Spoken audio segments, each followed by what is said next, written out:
everyone. Hello. Welcome. How y'all doing? Hello.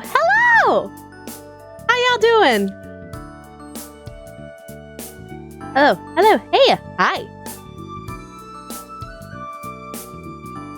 For the purposes of those who don't know what the heck's going on, there's a big game event happening today in Germany, called Gamescom, hosted by Jeff Keighley.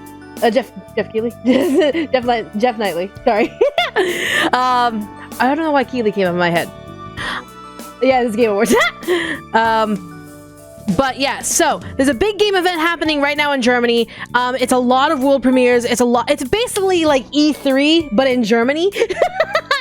And it's really cool. All these big promoters and all these game companies come on out and talk about like the new games that are coming out, games that are in development, etc. E3, what's that? Exactly.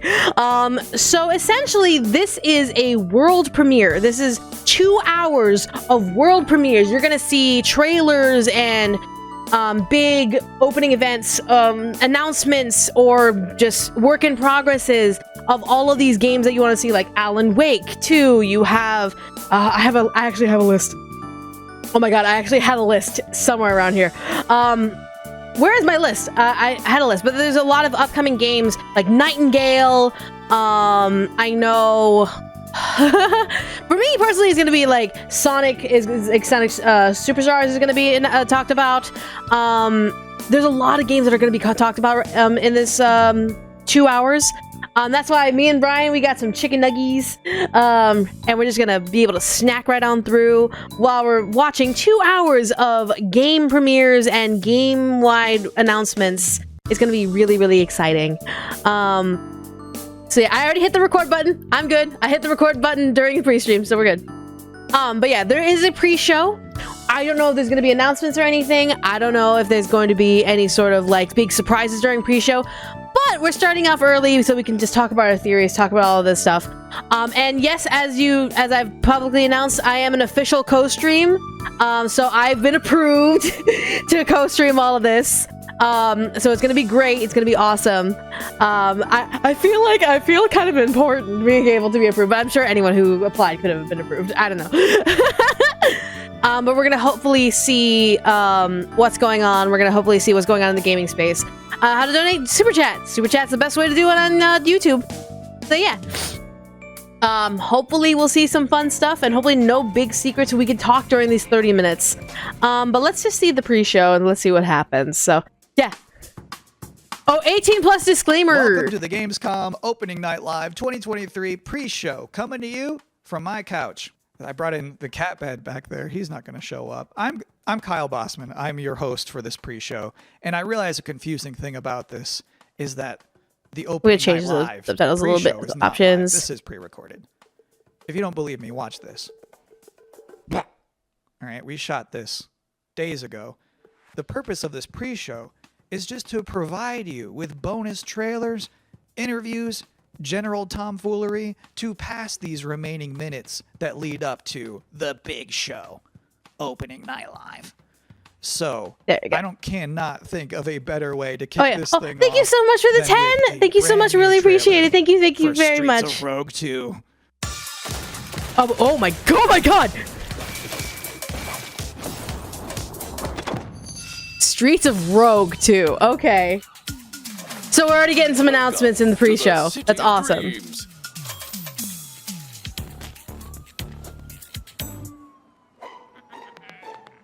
Where anyone can get a fresh start. Totally.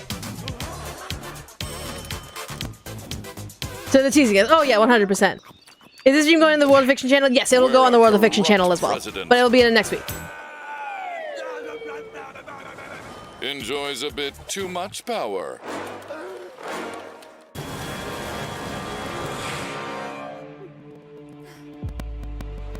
In case you need. There you go. Well, sometimes you just have to go rogue. Gotta go rogue. Oh yeah. It's time for us to beat up capitalism, the actual enemy of the world. Did the show started? It's technically in pre-stream, but we're gonna see. Also, I gotta move a thing. There can only be one president. Welcome to the streets, where anything is possible. There we go. Wait, so we can farm and just beat the crap out of people? That's kind of awesome. 2 is an immersive open-world sandbox, dialed up to 11. Oh, wow. Be who you want. Write your own story. See, I hear Streets of Rogue and I'm expecting a beat 'em up. Yeah, a little bit. You can do all of it with friends. With friends. That's kind of awesome that it is. Yeah, that means GTA with Stardew Valley. Straight up. At least that's what it feels like. A little bit of hot, like a Hotwire, what is it? Hotwire Miami? Hotline Miami. Hotline Miami. A little bit of that too. Add the game to your wish list. Okay, so we've already started off with a big teaser for Great to see that. you back. Now, Hi. for this next part of the pre-show, I was hoping to talk to you all about something incredibly boring. Okay. Psych. Here's some more trailers. Okay, so technically it was just trailer upon trailer. So 2.5 hours of trailers. What is this? It looks like a mobile game.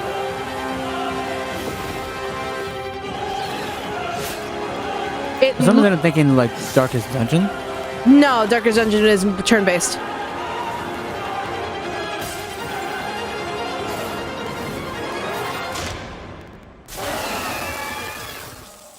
Passenger is lost. Mandragora. Okay. Also, is the audio sounding a bit weird or is it just me? Audio's kind of fucked. Okay, so it's not just me, thank God. One last hope. A champion to defeat this calamity. I am sorry to Hold on, I'm gonna refresh just in case. anger. Maybe it's on my end. This place is beautiful. Hello, sister. Kel, is that you?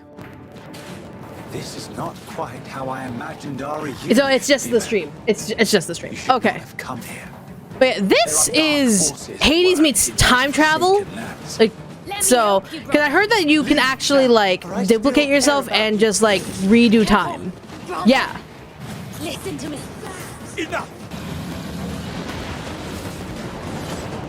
This Fanga, time shift warrior. Now, I Yeah, I've realize heard about even that this one. far into this show that you might think I'm just some guy who hijacked the broadcast, and I don't blame you. So to prove that this is all legitimate, here is the host of Gamescom Opening Night Live himself, Jeff Keighley.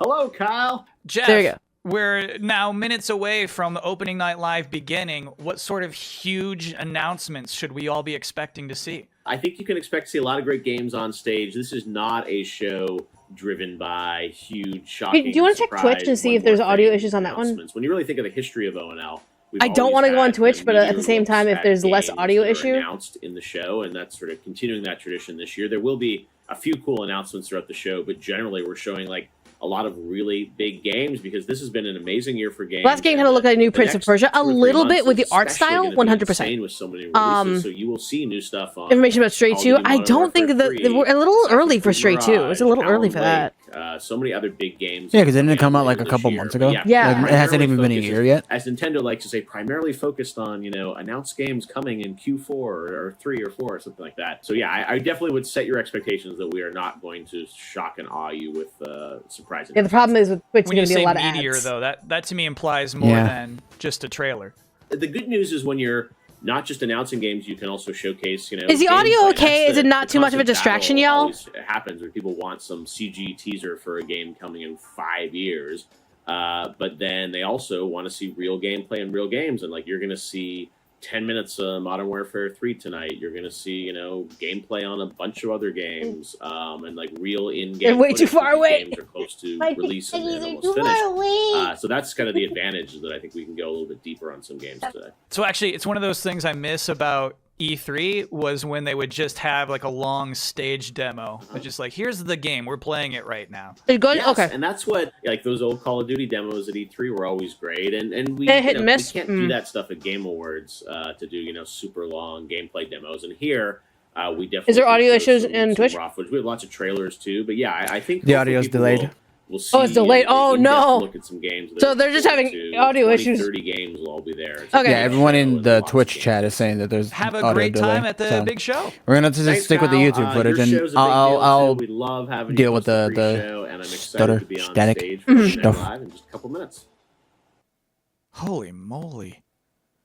That was a good interview.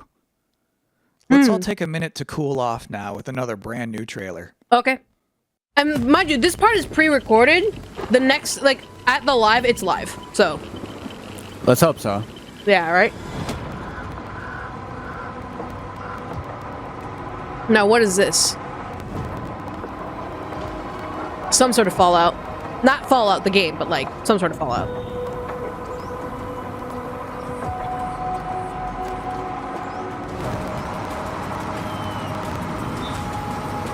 I'm still part of Yonder SM. Let's not make assumptions on my behalf, thank you.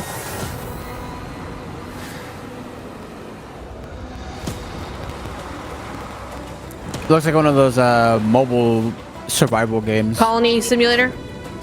Yeah, something like that. Oh, and the like the visual is just kind of crap. End Zone. Okay, so if you know End Zone, yeah, there you go. Well, I mean, football season is starting again. Oh wait, not. We're not talking about that end zone. Whoops. Thank you, Endzone 2. I've always said this. Any video game trailer with a bus in it is going to be good. You can't prove me wrong on that. And if you are just joining us, welcome. I mean, sure. That's one way to judge a game based on its buses. Whoa, no! Hold on. I feel like, because remember, he did say this was pre-recorded, so Oh no. unless this is part of it, Is it part of it? I'm hoping this is part of it because this is a bad gig.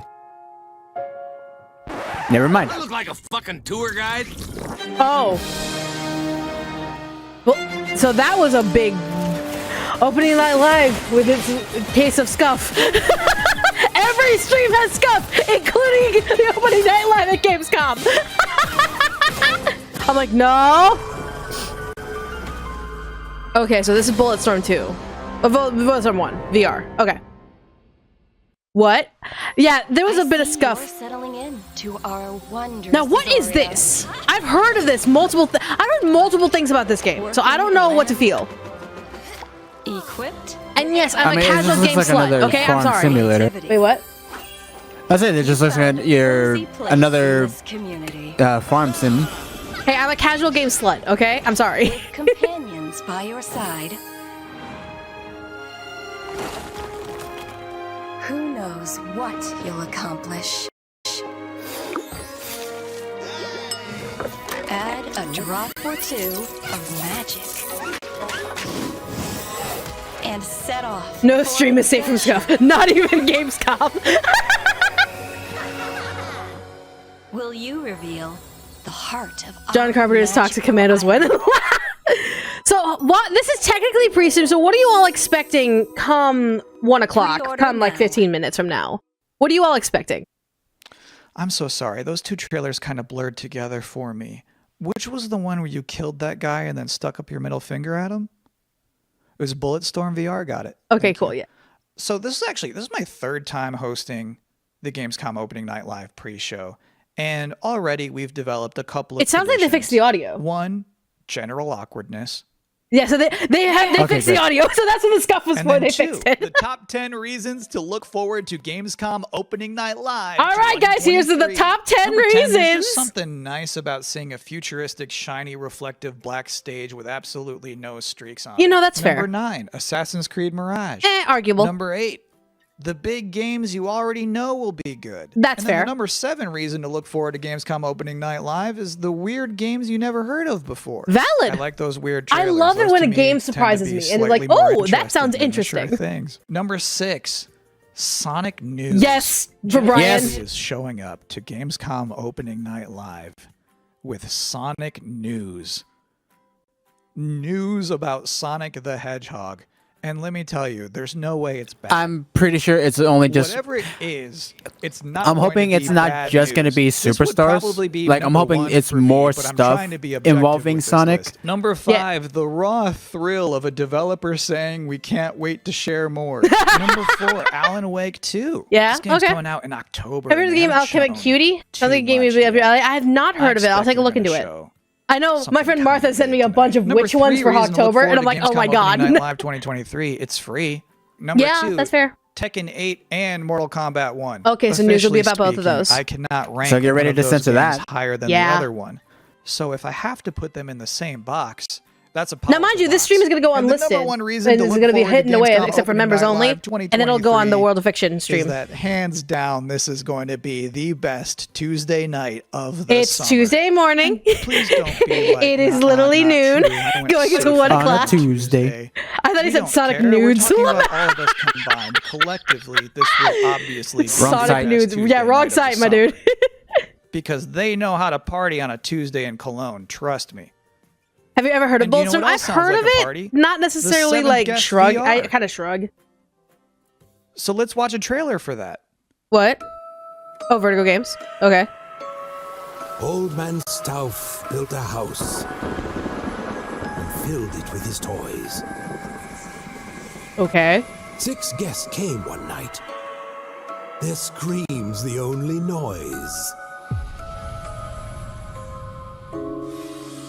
And what about the rumors? Eleanor, they're just that. They're rumors. Stauff has spent his fortune wisely. Never mind the smell. Bit dreary in here, don't you think? Are we like ghost investigators figuring out a party? Regrettably not. Oh, I'm bored. I'm going to the kitchen. Wait! We shouldn't go walking alone. This is a game. Nothing more. I mean, this is kind of a game, a VR game to be One of us precise. is going to win that prize money. I say, every man for himself. Nothing but queens. Apparently, there's more to this than I thought. Huh. No one came out that night. Not one was ever seen. Oh, I wish I had an Oculus. I wish I had a proper VR set that's not just the the PlayStation 4 VR headset. Crazy Because I actually like VR games a lot. and mean.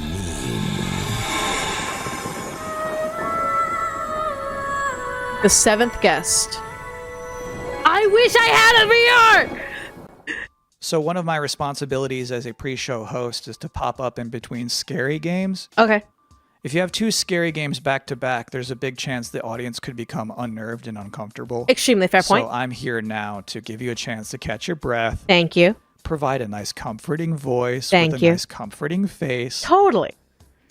And now you are appropriately comforted. Next, a scary game. Oh, wonderful. Another scary game. Oh, this is announced at a fucking the Silent Hill developers.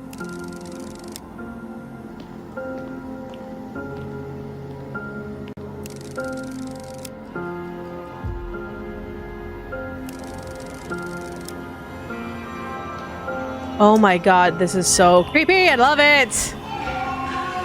Oh, I'm grinning from ear to ear. I like this.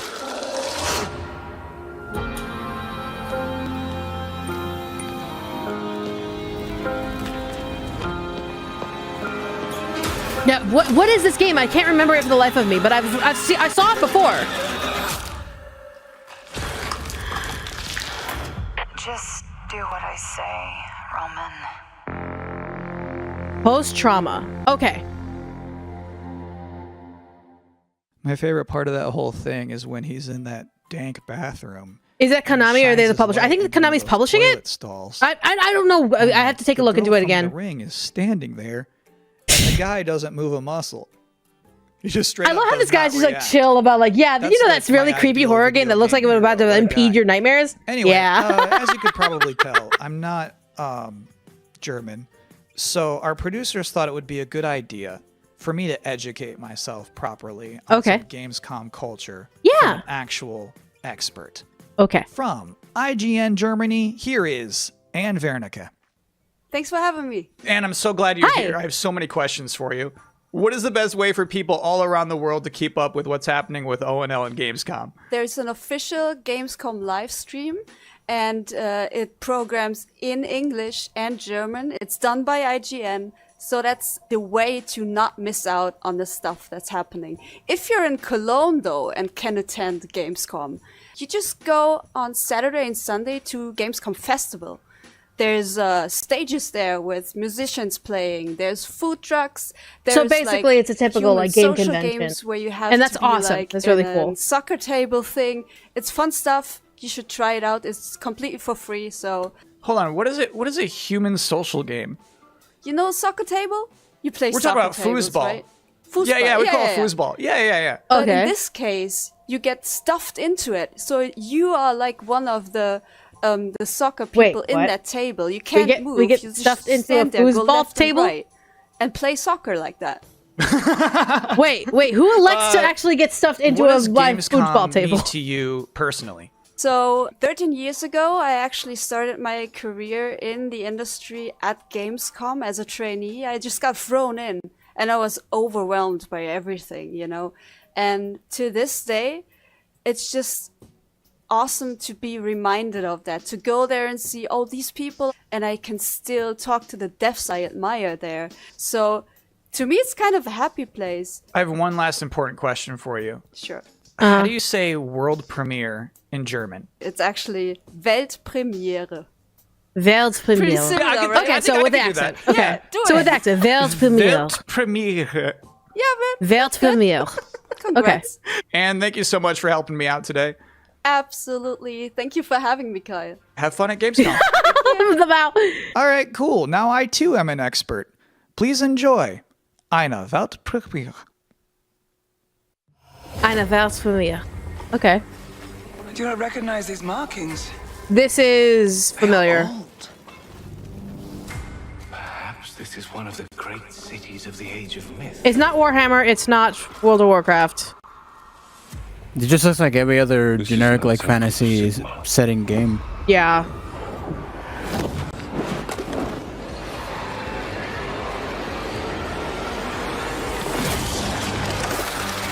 Hammers of Sigma! No relent! No mercy! Heroes of Sigma? Oh, it's a Warhammer? Okay, so it is Warhammer. It doesn't look like Warhammer, but is it Warhammer? Yeah, about to say, I'm pretty sure Warhammer's got like, you know, guns and stuff, not magic. That's Warhammer. That's Warhammer 3000. That's a different set of Warhammer. Warhammer actually has its roots in fantasy. The Warhammer 3000 goes in, like into the future. Ooh. 2000, 3000, one of the two. It's been a while since I touched Warhammer series. I'm so sorry.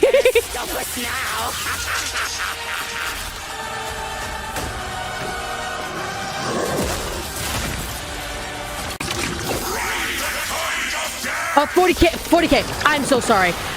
Again, it's been like a million years since I've touched Warhammer, so forgive me of my ignorance of the matter. I'm sure people are gonna be like, Michaela, what the hell? Realms of Ruin. Warhammer, Age of Sigmar. Okay, cool. Oh, yeah.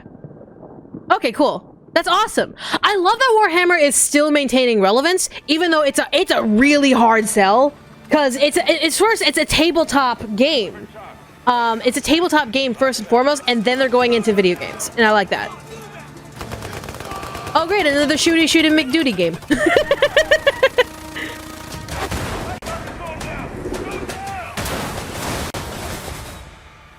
I saw big armor and it's not Warhammer. Fair. Soldierman in what looks to be the Middle East. Never seen that kind of city or setting before. A new breed of elite special forces who are better prepared to manage these latest threats to our global societies.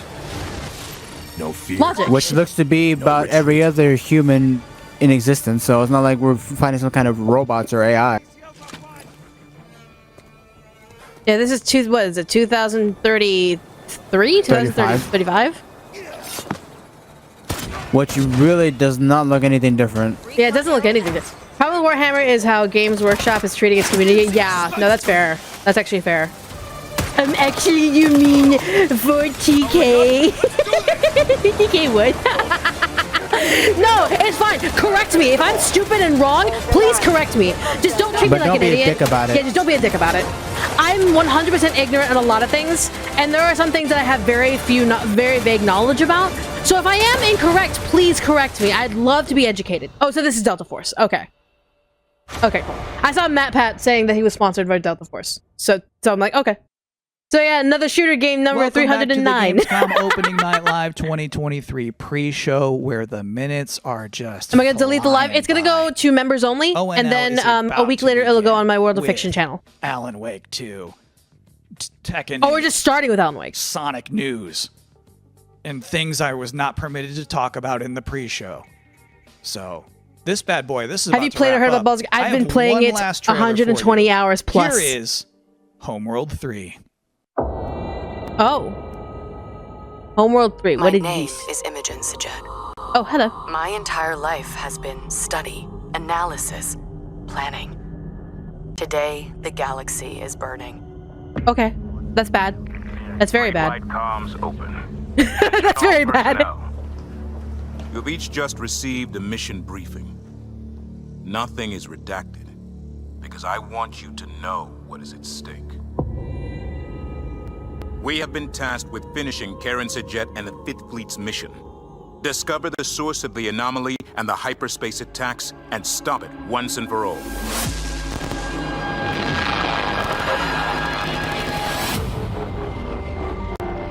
So, space game. I know we were expecting a simple shakedown cruise.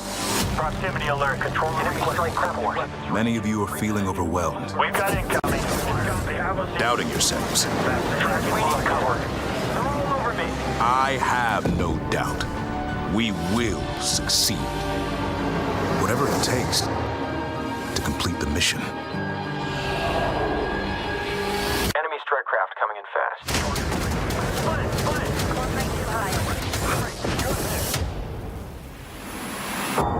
My name is Imogen Sajet. Now, I must be more than a scientist. I am Fleet Command. Okay. So you're a fan of the Homeworld series? There you go. Alrighty. And that is it. That's all I have for you here in the pre-show. Which Universe of course burning, so a means standard that Tuesday in West Gamescom Canada. Opening Night Live is now mere seconds You mean away a from typical starting. Tuesday all around the world. Thank you so much for hanging out with me here on my incredibly cozy Thank you so much couch. for having a pre-show, dude. Enjoy the show. Have fun. Watch the show with us. All right. Let's see what's going on over in Germany. 18 plus disclaimer. Some games may be inappropriate for children. Basically, be a parent and know what your child is consuming. Please welcome your host, the creator of the Game Awards, Jeff Keighley. Yeah, Jeff Keighley. I said nightly on accident because I'm a stupid idiot. Have you And let played me or guess, heard you're of gonna walk Blasphemous? out I on have. stage with the suit and like sneakers. Okay, let's see. There's a suit. Oh, you're hiding your shoes. You're hiding your shoes. Show us your shoes. Show us your shoes. Hello, But yes, I've heard of Germany, and Blasphemous. hello, everyone watching live around the world. I am Jeff Keighley, and welcome to the there's the world's shoes. biggest in-person video game event, Gamescom 2023. Yay! Woo! We're gonna see 2 hours of Now, premieres. this right here is kind of like the opening ceremonies for Gamescom. It's a preview of this year's most anticipated games. We call it Opening Night Live. And over the next 2 hours, you'll get exclusive new looks at titles like Call of Duty Modern Warfare 3, Okay. Alan Wake 2, Okay. Assassin's Creed Mirage, Okay. and Mortal Kombat 1. Okay. Basically, But I get to have fun editing this we're in gonna post. kick things off with Are you the telling me first this new isn't franchise Cocomelon? in more than 2 decades from a legendary game studio. And to help us step into the vast world of Starfield, please join me in welcoming the composer So we're gonna learn of the about game, My dad's Inan really excited Zur, about Starfield. For a very Yeah, special he really wants to play performance. Starfield. Maestro.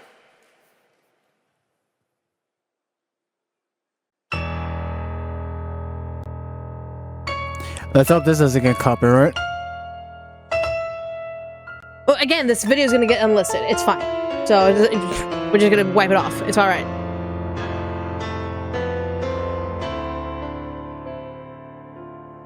Okay. I still have no idea what Starfield's about. No, I'm not gonna lie. I know it's a big space game, but otherwise nothing really pops out in terms of information about Starfield. I want to see some more other Sonic games. I know Sonic Superstar, is it Superstars? Sonic Superstars is going to be talked about today. But otherwise, I have no idea if Sonic is going to be coming. I know at Gamescom right now, they actually found an original statue of Sonic that they revamped to bring over to the Sonic. Yeah, it was from Sega World London, I believe. And yeah, I saw that statue on TikTok where they were restoring that. Yeah. And so there's a lot of love for Sonic right now, which is great because like the movie just came out, the Frontiers hit really big, and now with Superstars coming on and pleasing a lot of old and new fans, it's gonna be great for Sonic year. I think Sonic's gonna definitely eat this year. Now, James gonna finish at like 9 p.m. if he thinks I have at least super. No Man's Skyrim. Is it really No Man's Skyrim? Like legit? Because the thing is with my dad really loved a couple of old games that are more so of just like trading and more so of traveling the universe. So I know like No Man's Sky was more of his belt. But Starfield has become like this big up and coming. And so a lot of people have been kind of hyping it. But I don't want him to be very disappointed in it, which is kind of like, do I tell him the good things that I've heard, or do I tell him everything that I've heard? So, Starfield, from what I understand, is basically Bethesda's version of the Outer Worlds. Okay. So there's a roleplay aspect, there is a combat aspect. Okay. I would at least think so. Ooh. Oh, live action. Okay.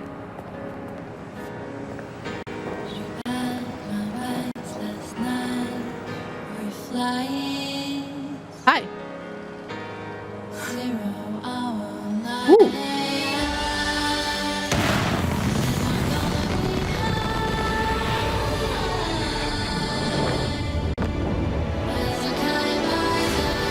Oh, this is Rocket Man. Oh no. Oh, look at that! How nice and big and shiny. Look at the rings of Jupiter! I'm just talking over the music at this point. Well, in that case. Hey! Just add some sound effects into getting hit by the rocks of Jupiter. Yep. And let me also add some. There you go. Birds! Alien burbs! Where gravity apparently doesn't exist, apparently. Look at all those crystals. You made it. Hello! The transition was really cool. This might convince you to buy an Xbox? That's fair. If something convinces you to try out a console that has other opportunities besides that, then absolutely. I have no qualms against Xbox. I'm a PlayStation. I'm a Sony girl. But at the same time, I know Xbox has produced a lot of really good games that are exclusives. So if something convinces you to get the Xbox, go for it. Grab it. Straight up. Support games. Literally, like the only game I can think of that I would ever get an Xbox for is the Rare Replay, but that's it. Yeah, no, that's fair. Yeah. Starfield is ever so close. 2 days before my birthday, of course. Thank you so much for that spectacular performance. Really appreciate you coming all the way for this. Wonderful performance. Wonderful performance. It's true. In just over a week, fans will start to play Starfield in early access on Xbox and PC. Well, I've been lucky enough to start playing it. Don't be jealous. Of course. I'm not allowed to say anything about it. Because Jeff's allowed to play everything. Yes, exactly. Jeff is literally every developer's fan. All right. Well, guys. Okay. Thank you very much. Thank you very much, guys. Yeah, sure. Really whatever. Okay. Disappointed. Yeah, sure. Let's see. It's so disappointing. This is such a special night for so many developers, and it's really disappointing to see someone act It's that fine. way. But we're going to move right on with the show. Moving right Got a lot along. of great games to show you. Yeah, I know about Hyper Rush. Brian played it on his stream, and it's just awesome. so It's really, really good. Sad to me to see something like that happen tonight. We're here to celebrate games and Move this along, community Jeff. and how Just move much it they along. mean to us. So, without further ado, Yeah, just move it along. I want It's to all move good. right on with the show because we've got a lot to show you. And the good news, Gamescom, is we have someone very special here. Yeah? Who can be here to talk about Starfield. Please join me in welcoming to Opening Night Live in Gamescom for the first time ever, one of our industry's greatest creators, the director and executive producer of Bethesda Game Studios. That's right, Todd Howard, everybody. Oh, there's Todd Howard. Where's my Skyrim 6? How's that Fallout turning out for you, buddy? And yes, I know it's Elder Scrolls 6. I don't care. My goodness.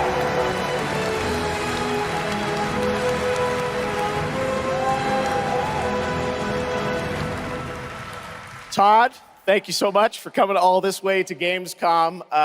We have a lot to talk about with Starfield, but first of all, is this true? This is your first ever time at Gamescom? This is my first Gamescom, and you were right. You said how great the crowd is here, and it really...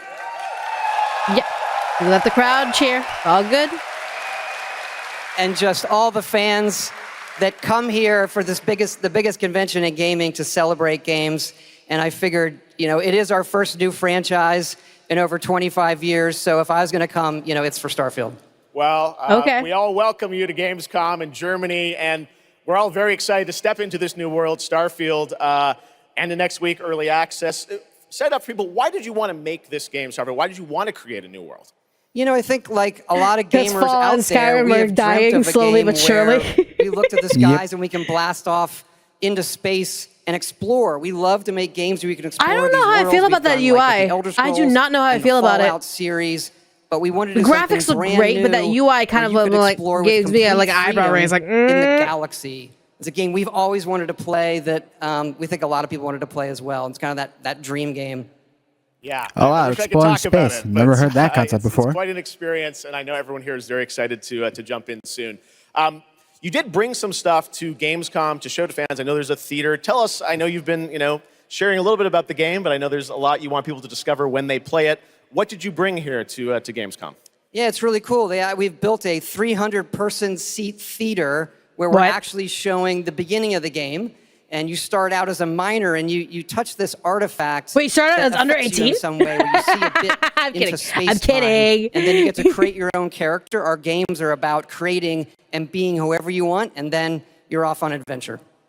Yes, let's talk a little bit about this adventure. I know, people have been wondering kind of what the main quest line is going to be after you create your character. Skyrim release number 999. On the internet created you, I think. Did you see that? Someone tweeted out a picture. They somehow figured out. Skyrim I don't know. and Fallout are both really, really interesting concepts, but I definitely think a step in the field of a new IP was a smart idea. And tell us about sort of how the adventure starts. As much as I loved playing Fallout, I loved playing Fallout. I loved playing Skyrim. It's a group of it definitely needed just we needed something new. While this one might be a little too close to like other space exploration games, I understand that like this was probably the best step away from like Fallout, nuclear bombs, and Skyrim's big fantasy. Epic so experience, and you and your team have done so much for this industry. Todd, the show is 18+. The fact that you guys have worked through COVID, building this, and coming on the other end, we're so excited for everyone to get a chance to play it. So thank you for all. I hope it doesn't flop. Todd. I know they've been working on it for years. I hope that it does not flop. I really hope it doesn't flop. Thanks so much, Todd. Really appreciate it. We all started out as minors. You know what? You're right. We all started out as minors. All right. Well, tonight is largely focused on announced games, but we do have a few surprises along the way. And next it's time for the global reveal of the third installment in a franchise that is very familiar to Gamescom fans. Here we go. Like what? The third installment. Why does that look familiar? Hold on. Straight up. Gravity Rush? No, that's not it can't be Gravity Rush. Supermassive though. Sorry, I hear third installment and thinking, yeah. This but isn't. that's No, it's not. Is this not Little? No, this can't be Little Nightmares. No, it's not Little Nightmares. No way. Absolutely not. I'm just being stupid. No way. Yeah. Is it Little Nightmares? It feels like it is. Oh my God! It's Little Nightmares. Little Nightmares 3?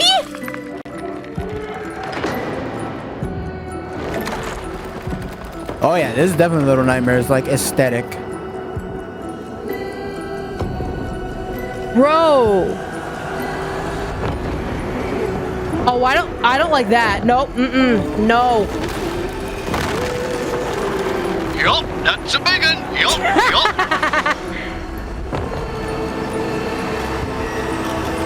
It's like nope.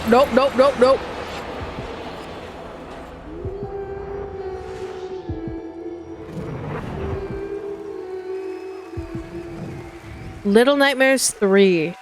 Okay. That's right, Wow. Little Nightmares 3. And joining me now are Corley and Lucas from Bandai Namco to tell us 2024. more. Okay. Lucas, thank you so much. It's great to have you back here at Gamescom Yeah, to just like announce that another Little image Nightmares. of Thank you, the Jeff. Yeah, crane it's dropping really on the great track. to be I feel back. like it's gonna We're be very heavily excited to like announce Little Nightmares symbolic of franchise has pollution a and long history landfills. with the show. I mean, that's where we announced the first two games. So for us, it was definitely the best place, best show to reveal Little Nightmares 3 to the world. That's We awesome. appreciate you bringing us this news.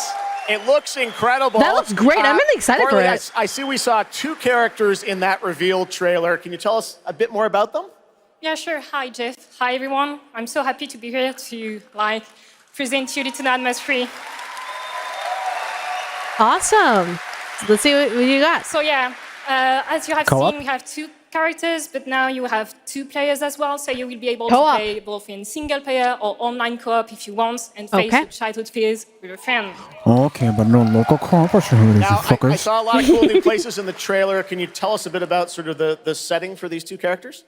Yeah, so So, our 2 new characters either are I'm pinging Leo and Brian Ender. or I'm pinging They are trapped in a Scylla. place that we call the One of the Spiral. two. It's a cluster of disturbing places, and they will have to work together, survive in a world full of dangerous threats and full of delusions. And they will also Delusions. have to find a way out of the nowhere. So yeah, I can't wait to Or have illusions you or put your hands on the delusions, one game of in the two. 2024. Excellent. We don't have to wait too long. 2024. Lucas, I know that's not all because you're kind of expanding the Little Nightmares world with something more. Tell us a bit about that tonight. Yes, we have one more surprise. So in Oh? addition to revealing Little Nightmares 3, I'm very excited to announce our first podcast series. It is called The Sounds of Nightmares, and it's an original story. It's composed of 6 episodes, and we are releasing the first 2 episodes tonight. So you can go on our website, thesoundsofnightmares.com, to check it out, and we hope that our fans are going to enjoy it. That's Awesome. terrifying. All right, well, we're very excited to learn more. Thank you, Lucas and Corley. Okay. Little Nightmares 3. Awesome. Next, it is rare when a new studio reveals footage that takes over the internet. That happened back in 2020 with the reveal of Black Myth Wukong from Game Science in China. So we're finally getting more Based info on the about this classic because 16th century Chinese novel Journey to the West.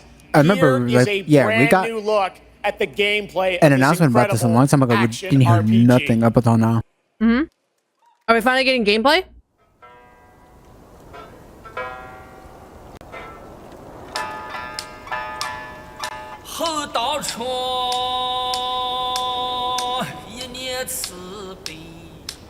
Who's singing? The vocal cords.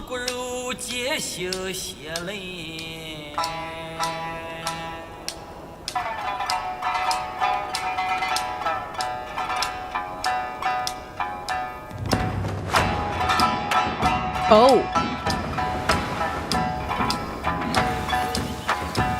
All right.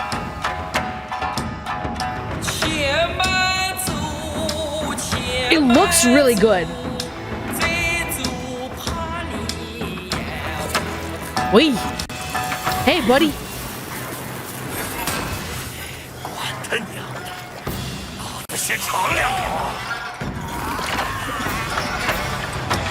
Oh, wow.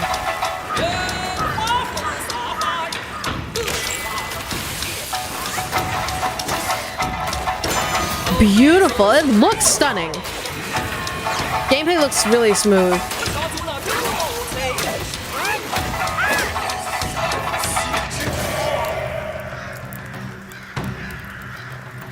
Could be the greatest game of the decade or a big disaster. I don't think it's going to be the greatest game of the decade because not much has come out about it. And so it's kind of like, because remember, this was announced years ago. And so now they're bringing stuff out about it. They're going to need a lot of time to really rebuild that hype that they had when they first announced it. So yeah, if they're Well, you smart, also they'll gotta need remember time. that this was announced back in 2020 when the pandemic was at its worst. Yeah. So I'm pretty sure that affected a lot of like game development time. Yeah.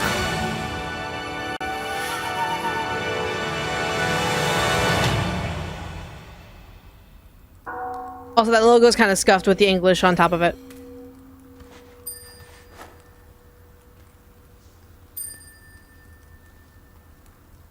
Yeah, they'll need a lot more time to start advertising and bringing out more information about this game. because they lost it at the beginning of the pandemic. Oh, it looks like we're going into another one.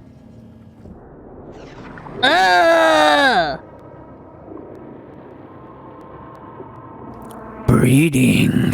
Don't say it like that. Don't say it like that. That's rude. Don't say it like that. Oh, that's gross. Whatever that is, that's gross. Oh, whatever that's gross. Bro. Okay.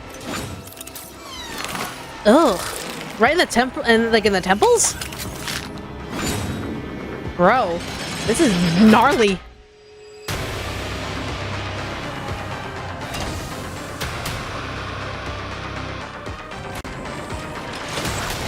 Okay, so what are we looking at here?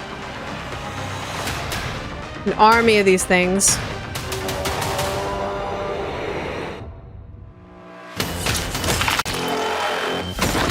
This, no, okay, I don't want to say Doom. I don't want to say Doom. That's It's what I not Doom. immediately thought It's as not well. Doom. I don't want to say Doom. It can't be Doom. Killing Floor. Okay, no, that's fair. Killing Floor 3. I haven't played Killing Floor, not gonna lie. So, like, I have barely information. I never heard of this up until now. Yay, Game Pass stuff! If you have a Game Pass!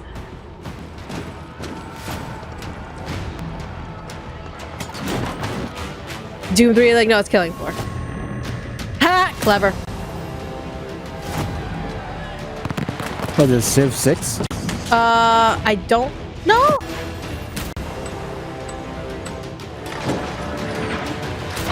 Like, I don't think it's Civ. I don't think it's Civ.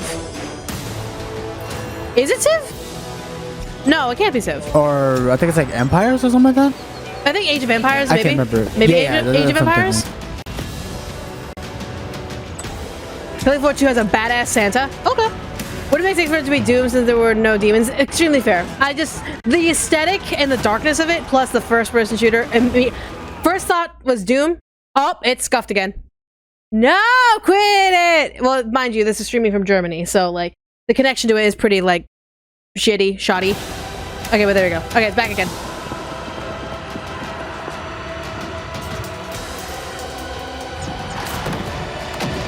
A Civ game, a Civ-like game nonetheless, yeah. Age of Empires, yep, okay. I haven't touched Age of Empires. I've played Civilization, but Age of Empires, nah. Yeah, mind you, this is coming from Germany, so like the connection to it might be a little off, so who knows. Age of Empires 4 Anniversary Edition, an award-winning game on PC, is now available on Xbox consoles today. Yeah. That's right. Oh, today. All right, next up, we have something extremely special for you. We have one of the most iconic filmmakers of all time in the house. The director behind the legendary films such as 300, Man of Steel, and Army of the Dead. He's Really? come all the way to Gamescom to talk about his new film, Snyder? Rebel Moon, which is on Netflix December 22nd. Gamescom, please give a warm welcome to the one and only Zack Snyder. Why though? Just talk about his movie? But this is about video games. Why are we talking about movies? Bro, bad time to be coming in and talking about movies.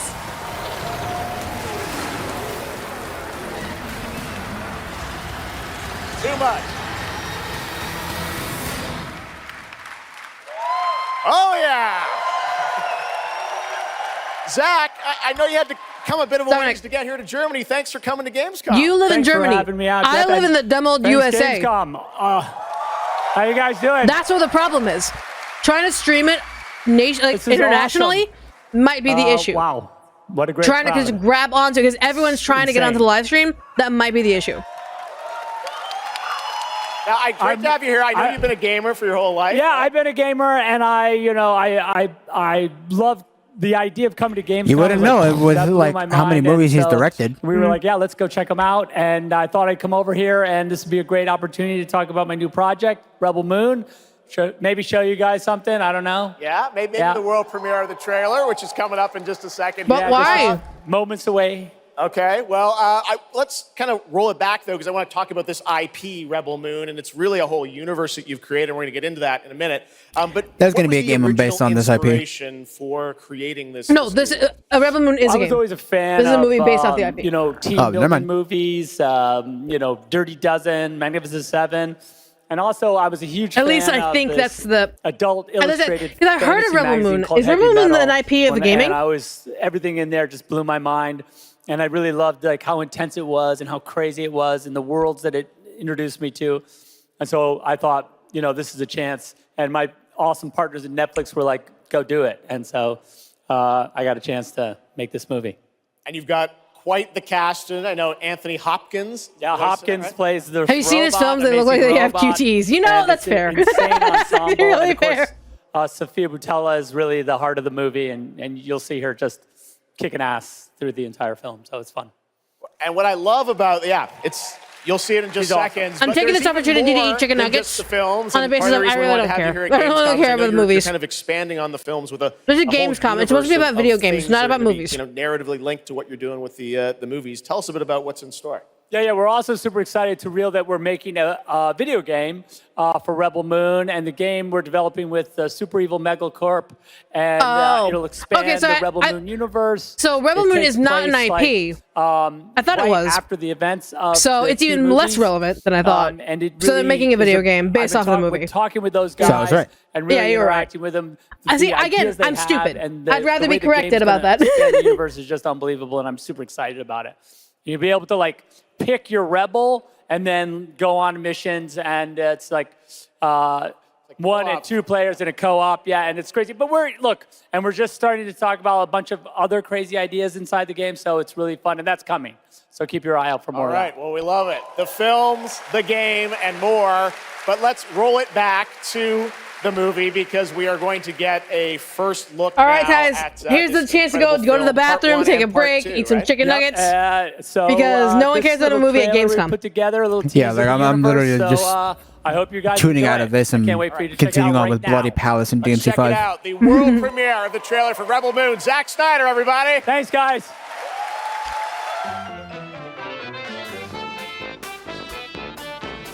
Yeah, I'm sorry. It's just like, you don't need to talk about video games. Like, you need to talk about movies when you're playing video games. Fuck you, Netflix, pay your writers. Nobody cares about a fucking restaurant based off of your stupid ass company. Mm-hmm.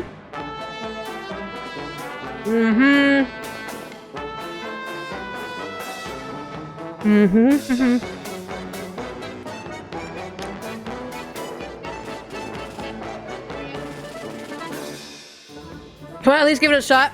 Here's the thing. One, Netflix is against the union right now, and I am pro-union. I'm not in the union myself, but they refuse to pay their writers, and they're not treating their actors with respect. So, fuck Netflix right now. And two, this is Gamescom. We're supposed to be talking about video games. And sure, there is a video game tie-in to this show, but they're not talking about the video game. They're talking about the show. I don't care about the show that's made by a company that is not respecting their writers and actors. So, for me, this is a fucking snore fest until they fix that shit. So, for me, this has no relevance to me. I care not for everything that's happening here. I just wish it would hurry the fuck up so we can move on to games that are more important, like Sonic Superstars. Discard, actually, not all companies are against unions. A24, which is a movie company, they agreed to everything for the SAG-AFTRA union. They agreed to literally everything. So they agreed to everything the union asked for. And so that's why A24 is able to continue doing their stuff. Why aren't they paying their writers? Because they're cheap. Netflix is losing money. And so they're cheap as hell, and they're just not paying their writers who are making all of these creative stuff. Who are making all of these fantastic things. I would not be surprised if they're scabbing writers and actors for this movie. I would not be surprised if they're scabbing for this production. So, that's my opinion on the matter. Pick your rebel, pick your moon, pick your friends, pick your nose. Yeah, it looks like a knockoff of Star Wars. A little bit. It's like a mixture of Star Wars and Game of Thrones. Which I don't know if you want that kind of comparison. But again, this is still irrelevant to me. I want my blue hedgehog, and I want him now! Sorry, I thought most annoying voice possible. Cartman. Yeah, A24 cares about the people that are working for them. So that's why A24, kudos from me.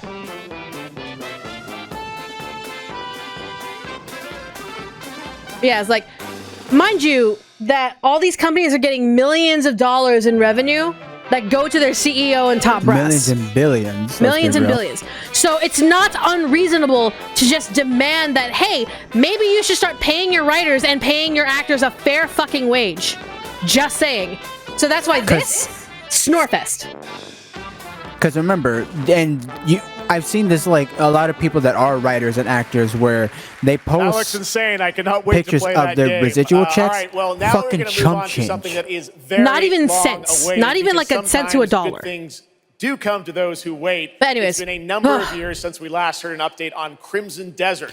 We'll get off our soapbox. Action adventure from Another thing that we haven't heard from years. Well, that changes tonight because the team has prepared a very special gameplay update trailer to share with the world first here at Gamescom. Enjoy. I have no idea if A24 is into action movies. They may with the expansion of like their approval with the unions. So who knows? Maybe.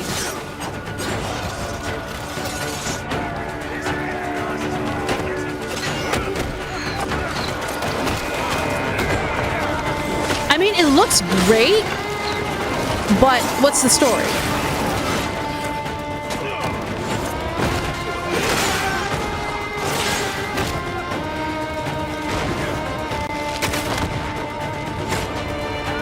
To me, it looks like typical medieval fantasy war-like simulator. What else am I looking at here? Yeah, COVID fucked up a lot of game development, which I'm glad that they're coming out now, but they're gonna need time. I think this is a great way to be like, hey, we're back, but please don't announce anything coming out soon. I would like these development cycles to be like maybe like 1 or 2 more years before they have a bigger release. Like a release date or anything like that. That's what I'm worried about. That they're using this like, hey, by the way, we finished this over the COVID pandemic. We're gonna release it in like 3 months. It's like, please don't do that.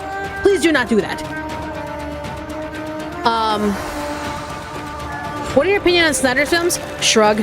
I don't like superhero movies, and that's all I know Snyder is directed, even though I know he's directed more. Shrug. I don't know what other movies Snyder has directed. Other than the big whole DC movies, and I'm just like, shrug. Yeah, don't release your game like a Pokemon game. Great, it's great that you're having a comeback. It's great that you're announcing your comeback into the development process and into the public setting. But please, please, please take your time with it, and please, please, please make sure you use that time during development to hype up the game and get it ready for that release date. Because the more you have it out in public and the more you're talking about it rather than just hiding it because of the pandemic or hiding it because you can't work on it during the pandemic, the more benefit you'll have in talking about it and advertising it. So yeah. I love how Monolith Soft made Xenoblade games years in advance but only shows trailers for them when they're ready. Yeah, it's like, show it when you're ready to talk about it and ready to advertise. The smartest thing you can do is really advertise the heck out of the games. Is to advertise it and advertise in development and when it goes gold. So yeah. You can lead a line of ducks. He did a remake of Ether Dawn or Fae of the Dead and Sucker Punch. Okay. I really have to think about my memory for that. My memory's not the greatest, but I'm like, meh. Yeah, don't half-bake your shit. Don't half-bake your shit. But yeah, again, I don't know what other things Snyder has done. Shrug. Didn't he direct Inception? Did he? Was that a Snyder production of Inception? In that case, that was pretty cool. That was pretty cool. Let me double check on that. Oh yeah, Day of the Dead and Sucker Punch. Okay. I think Sucker Punch... I think I watched Sucker Punch. It was pretty decent. Yeah. Crimson Desert, that showed me nothing other than gameplay. I need to know story. What's up, Gamescom? Oh, hi. Ice-T. What's up? I've hooked up with my favorite game in the world, Payday, and I have my own special heist mission in Payday 3. And I know a lot about heists in real life, all right? It launches September 21st. Okay. Here's a world premiere. My bad. Inception was Nolan. Oh, this was Nolan? So Okay. here's the deal. The components are kept in high security cooling. It's not anime 300. Okay, that was pretty good. The clock 300 was starts pretty good. ticking as soon as the components are out. So Ice-T made a Payday heist. Get them to the transport. Take too long. This man really be doing everything after fucking Law and Order, huh? Why not? If he wants to do it, fuck it. I'm down for people just doing things because they want to, rather than doing it out of necessity. If they're doing it because they want to, then you can see that there's an enjoyment there. Now, mind you, it shouldn't be an unlimited source of doing whatever you want. But like, Watchmen, okay. Okay. That's fair. Okay. The sound is pretty decent. But again, shrug. This is not the time or the place to talk about a movie.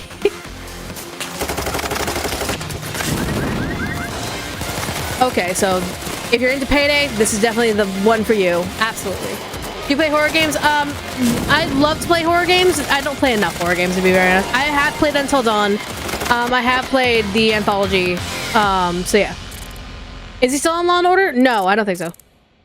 I don't think so, no. Oh, hello. Ooh, what's this? كم مضى منذ رحيلك عن بغداد؟ أعوام. لا أذكر مقدارها. Oh, is this Mirage? Is this Assassin's Creed? No, this is not Assassin's Creed Mirage.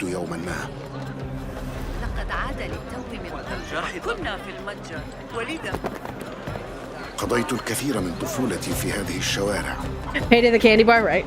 Have you played the Pippi Lily demo? No, I have not. Oh yeah, this is Assassin's Creed Mirage. Yeah. It looks great. There's no denying that it looks great. The reason why I'm kind of meh about Assassin's Creed is because when they killed Desmond Miles, it kind of died. It kind of died. I know people are clamoring about Black Flag. I know people clamor over Black Flag. I get it. I understand it. Totally understand the vibe. But for me, Assassin's Creed was based around the conflict between the Templars and the Assassins. And Desmond Miles being stuck in that middle was absolutely fascinating. And when they killed him off, it's just kind of like, well, what the fuck are you gonna do? Desmond was an interesting protagonist. He was an interesting, like, bendable protagonist. You could bend one way or another. And you could really see his conflict with learning about his assassin heritage and all that stuff. So it's like, ugh. I don't know if I can really dive back into Assassin's Creed, to be very honest. إني أبعد نصلي عن الأبرياء وليس عن تنظيم القدماء.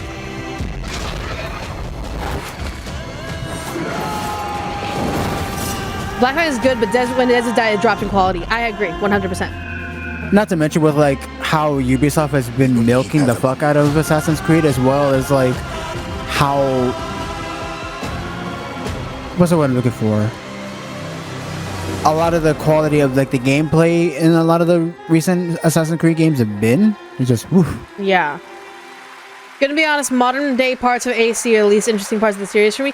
Extremely fair. That's extremely fair. But they're meant to like really show you that the history in the DNA was meant to be super important in the modern day. But I understand 100%. You can be transported to 9th century Baghdad when the game launches on October 5th. Okay. Big month in October for game releases. Yeah, October is going to be crazy releases. You to our For real, because we got Sonic Superstars, Super Mario Wonder, Spider-Man 2. Thank you, Jeff. Oh, hi. Thanks for having me. And hello, everyone. I'm so excited to be with all the fans here at Gamescom this year. And I have the honor to be your guide for tonight for all those great things happening right here at Gamescom. Okay, and so she's talking about stuff that's happening at Gamescom at the floor, most likely. And if you can't join us in Cologne this year, I don't assume you would have religiously followed Paper Lily.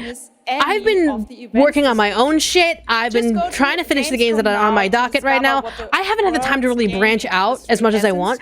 There are some horror games that I really want to play, but I just don't have the time for right now. I know, like in Halloween, I know I gotta finish Oogie's Revenge. I gotta get mentally prepped for Little Nightmares 3.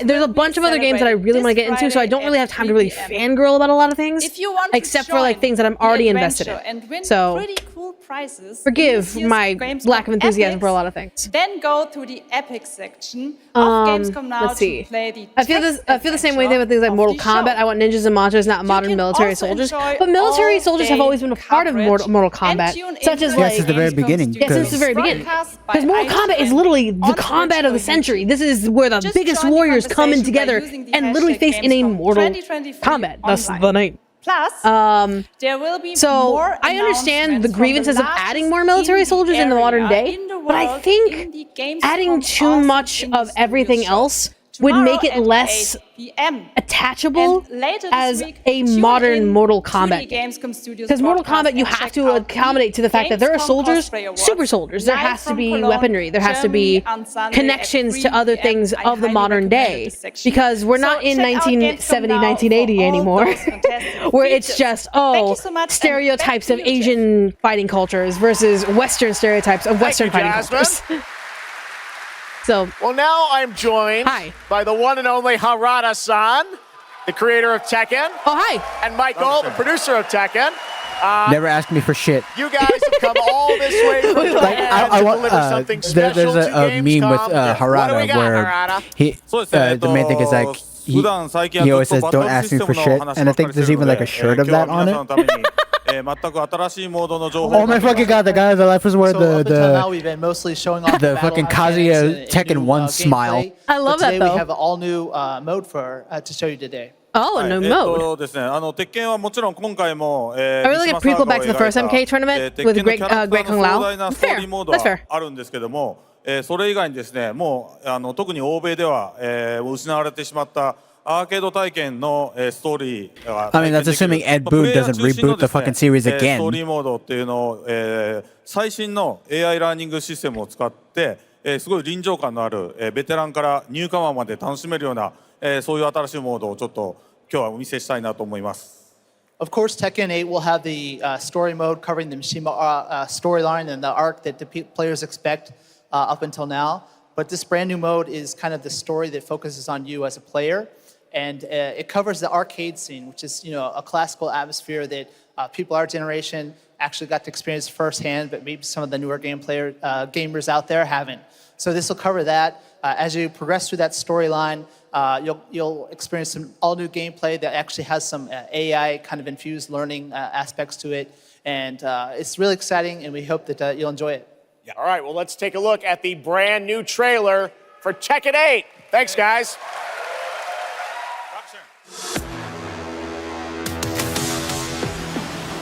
Imagine we had Prince of Persia games instead of 20 Assassin's Creed games every year.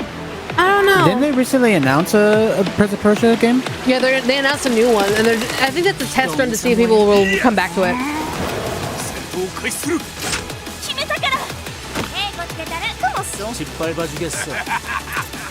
Praise to the Japanese voice actors. Praise. I was gonna say, it's not just Japanese. They actually have like English actors, yeah.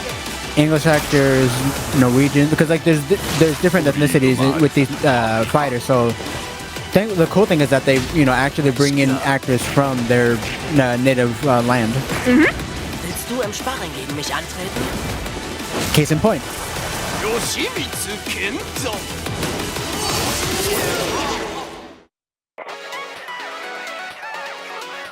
Okay, so story mode, essentially. What's with all these? What the hell? So they saw Street Fighter 6 and was like, hold my beer.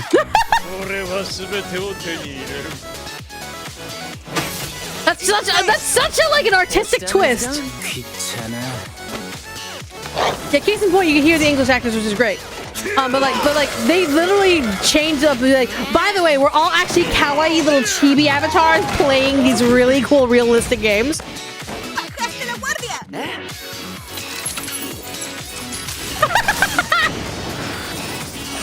What? I love that though. Why fuck a bear when you can get shot by a rocket by a bear? By the way, that joke is a Baldur's Gate 3 joke. Sorry.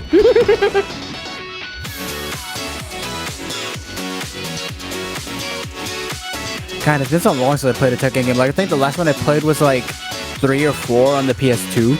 See, the only fighting games I've ever played was Dead or Alive. There you have it, Tekken 8 coming in January 2020. I know people are really hyped for it. I'm really cool. That's really cool. Shelby Carlton and Dave Swenson from Sledgehammer because on okay, guys, have another break. Call of Duty Modern It's Warfare time for another shooting game. Game number 320. Modern Warfare 3. Real gameplay from the campaign. Dave, Shelby, welcome to Gamescom. What can you tell us about Modern Warfare 3, Dave? Well, first of all, Jeff, it is awesome to be here. Modern Warfare 3 this year is the complete package. We're shipping 16 multiplayer maps, all from the original Modern Warfare 2. Tekken, aka the most over-the-top soap opera in gaming history. Wait, hold on. We also have I think you're confusing that for Yakuza. This is our largest zombies. Yeah. Oh no, this is our largest zombies offering ever. Tekken can be pretty fucking nuts. Let's be real. In the Modern Warfare but so can universe. Yakuza. Let's be real. Of course, this year we are bringing a huge innovation to the Call of Duty campaign. I used to play Call of Duty. I used to play Counter-Strike. Makarov, I know, is going to There's only so many times you can revamp the same fucking shit over and over again. Yeah, so for the first time, there was one game, I can't remember the name of it right now because there's so many game names flying in my head, where there actually was like a shooter game with a story that shows like, are we the baddies here? So excited to work with Infinity. I can't remember what it's called, and fuck my brain for that. But like, that was the only. I don't think it even was Call of Duty. It wasn't even Call of Duty. Yeah, but it kind of twisted the whole shooter genre and showing that, hey, are we the baddies here causing war crimes? And he is trying to bring but Call of Duty Modern Warfare series has always been, you pick up a gun, you shoot up the other enemy, and in a very similar concept of World War I or World War II. Pick your poison. The original Modern Warfare 2 on the 360, that was the last really good Call of Duty game. I don't mind first-person shooters. Me and my dad have literally like bonded over playing Doom 2016. We bonded over it. But yeah, Spec Ops Online. Thank you very much. Thank you. Spec Ops Online was absolutely phenomenal in the way it not only showed a first-person shooter title, but also showed the horrors of a first-person shooter being in a war zone and committing all of these war crimes. So it's one of those things. And yeah, Modern Warfare is like Call of Duty Zombies. Everyone fucking loves that. It's the best part. But like at the same time, there's only so many times you can do the same fucking thing over and over and over and over and over again until you have to at least try something new. If Call of Duty somehow made like a futuristic war, like 40K, if they really went to the whole Warhammer 40K or like going into space or something like that, I'd be hella interested in that because it's not the same fucking war zone over and over and over again with different like a coat of paint and all that stuff. Set it up for us, Shelby. So what are we going to see? This is I don't have a problem with FPS. Right? I just hate it when it's dumb and it's boring and it's repetitive. First level of Modern Warfare 3. That's why I stopped playing Counter-Strike. That's why I stopped playing Call of Duty. Not only that, but also because of like the bullying when people found out I was a woman. So I was like, well, oops. They did that with Infinite Warfare. Well, again, they probably did it wrong because I haven't heard much about it. I haven't heard much talk about Infinite Warfare. I haven't heard much talk about it. So they probably fucked up somewhere where it's not getting as popularized as this series. Mind you, that's what shows if they're doing something right. If people want more of a certain IP. If they fucked up somewhere where even like I haven't heard of it or like casuals haven't even heard of it. Because when you think Call of Duty, everyone thinks, oh, you fight in World War II or you fight in like the Afghan war or the Iraqi war, or you're fighting in some place that you already have heard of. So I was like, it's one of those things where okay, it's like it's really just the same. You're in a war, you shoot a bunch of, and even then, like a lot of people, I never hear anyone talk about the campaign, the single player campaign modes for every Call of Duty game. It's always the multiplayer stuff that people talk about. So, and that's a freaking issue.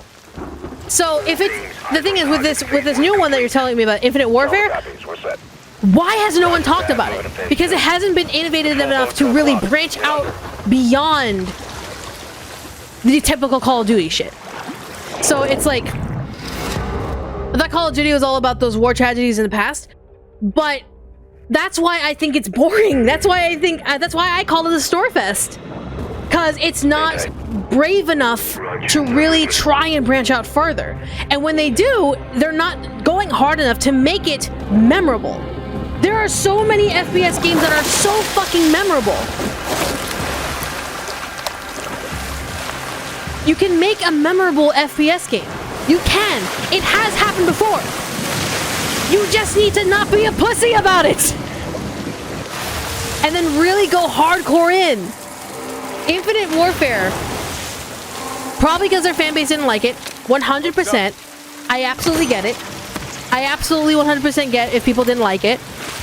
But keep investing into it. You actually need people who are more than willing to try new things. Like developing this new style of tech, developing the new enemies, developing all of that stuff. It wasn't that sci-fi, they were very limited with that. Exactly. Break your limitations. Fucking break hard. They did go hard for Infinite, but the fan base hated it. I don't know, I didn't play it though. I keep hearing multiple things about it now. From just this chat alone, I keep hearing multiple things. It's good, it's not good, it didn't go hard enough. That's a problem. That's a problem. People didn't like Infinite Warfare because it was different. And that's an issue with the fan base itself. When you cater to a fan base that wants the same, who wants the same kind of mac and cheese all over and over again. And you're like, what if we add bacon into it? What if we add ham into it? What if we decrease the amount of salt and add a little more pepper to give a little more flavor? That's the problem. Less macaroni. More cheese. Less cheese and macaroni. Perfect. I hate macaroni and cheese. Exactly. If you produce the same macaroni and cheese for years and years and years without being innovative, all you're doing is just feeding a fan base that literally doesn't care what you feed them. You can feed them garbage as long as it looks like Modern Warfare, and they'll eat it up. That's the problem with catering to a fan base rather than trying to innovate games. That's why I have a problem with Modern Warfare. I have a problem with Call of Duty. Because they make the same fucking mac and cheese over and over and over again, knowing their fan base will only eat that and nothing else. Fan bases are the fucking worst. They are. Yeah, that's what, and I'm pretty sure like me and Mickey are in the minority here, but we don't want to play a game where the only thing available is, you know, online multiplayer filled with a bunch of racists and assholes. Exactly. I dealt with that when I first played Call of Duty and Counter-Strike. I already went through that homophobic and also feminine, not feminist, anti-fem bullshit. Gamer bro, go to the kitchen to make me a sandwich bullshit. I don't need to go back in there again with the same fucking fandom that'll eat the same mac and cheese over and over again. Because they really don't like anything that's beyond that. Oh, don't change it. What was wrong with it? Oh my god, I just want to shoot people and commit war crimes in a video game while calling someone the F word. Not okay. It's like I want to be able to kill brown people without getting arrested. Exactly. It's like, y'all. That's why, again, Storefest. Honk shoe, honk shoe. Honk shoe. 3, 2, 1, execute. Give me another Spec Ops The Line. I will happily cheer in fervor over a game company that'll do another Spec Ops The Line, where it will actually sit there and let you play an FPS, but make you question why. Make you question whether or not what you're doing is correct or not. Make you question whether or not you truly are on the side of good. Because that's what Spec Ops The Line did. It gave you the proper FPS. You got to shoot everyone in the world. You got to do all of these war crimes. But it made you question everything. And that is brilliant innovation of a video game. Brilliant innovation. Because, yeah, sure, video games, you're supposed to do things and not get punished for it. It's fantasy. It's fiction. We're not supposed to be punished for our thoughts and blah, blah, blah, blah, blah. Well, then you're boring and eat the same fucking mac and cheese over and over and over again, and you can just shovel your money into a ditch and be happy about it. Bravo. Alpha's in the tunnels. What's your status? Increase your mind. Break out of the mind cell. Be smarter. Be the intellect. Be the motherfucker that goes, well, actually, you're actually committing war crimes, motherfucker. Like, be corner. Be the thing. All teams, let's roll from We were open-minded. Sometimes we want something the same way, other times we need something fresh and out of the box. And that's fine if you're eating the same mac and cheese once or twice in a blue moon. If you have a comfort food, that's completely valid. But if you're gonna sit there and say everything that's innovative is bad and awful and wrong and not the way things are supposed to be, you're a fucking idiot. You're a fucking moron. Let games be innovative and stop bitching about the ones you don't like if you really don't want to try new things. If you want to sit there and eat your mac and cheese, sit there and eat your mac and cheese and shut the fuck up about the amazing filet mignon in front of me. Shut the fuck up and eat your mac and cheese. If you ain't got an opinion that's worth validly listening to, that'll actually innovate and be a better thing than just the same fucking mac and cheese over and over again. If you don't have a good opinion that's not that, shut the fuck up.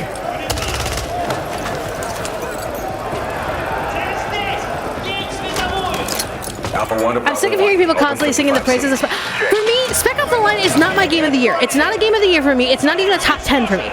What it is, though, it is a brilliant adaptation of the FPS game that adds the consequence of an FPS game.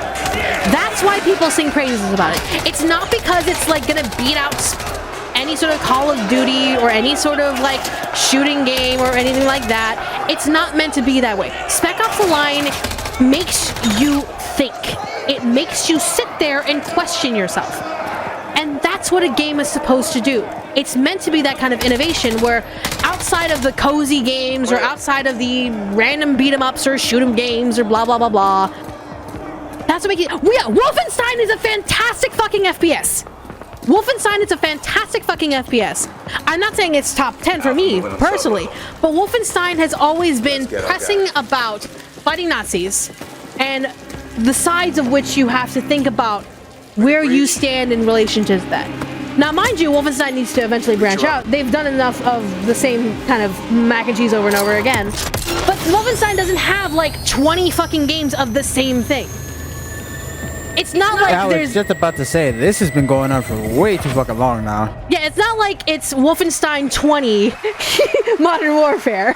Wolfenstein only has a select number of games that are based around the same narrative of punch Nazis. When Call of Duty Next, the premier that's another thing. Is like a lot of the recent Call of Duty games are fucking huge. Announcing it tonight on October 5th. And I'm talking like file size where you might as well get a separate hard drive just for one Call of Duty game. We have so much more to share with you, but first, here's an update on Nightingale, the new shared world survival crafting game from Inflection. Actually, straight up, I'm interested. After a few years of waiting, it's finally time to find out the early access release date. Can we talk about it and show me some information, please? The Feywilds await, and so too Nightingale.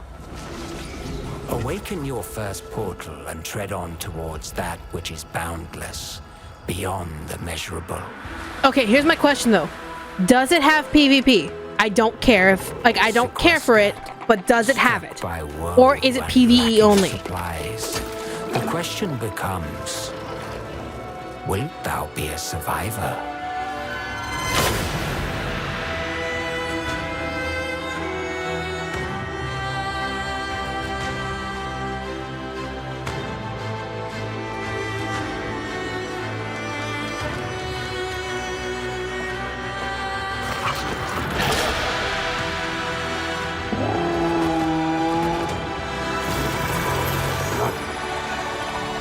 Regardless of which portal variety you favor.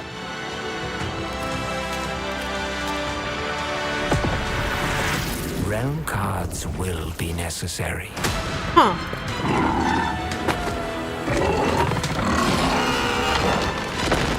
Okay, so you can pick between first person and third person. Okay.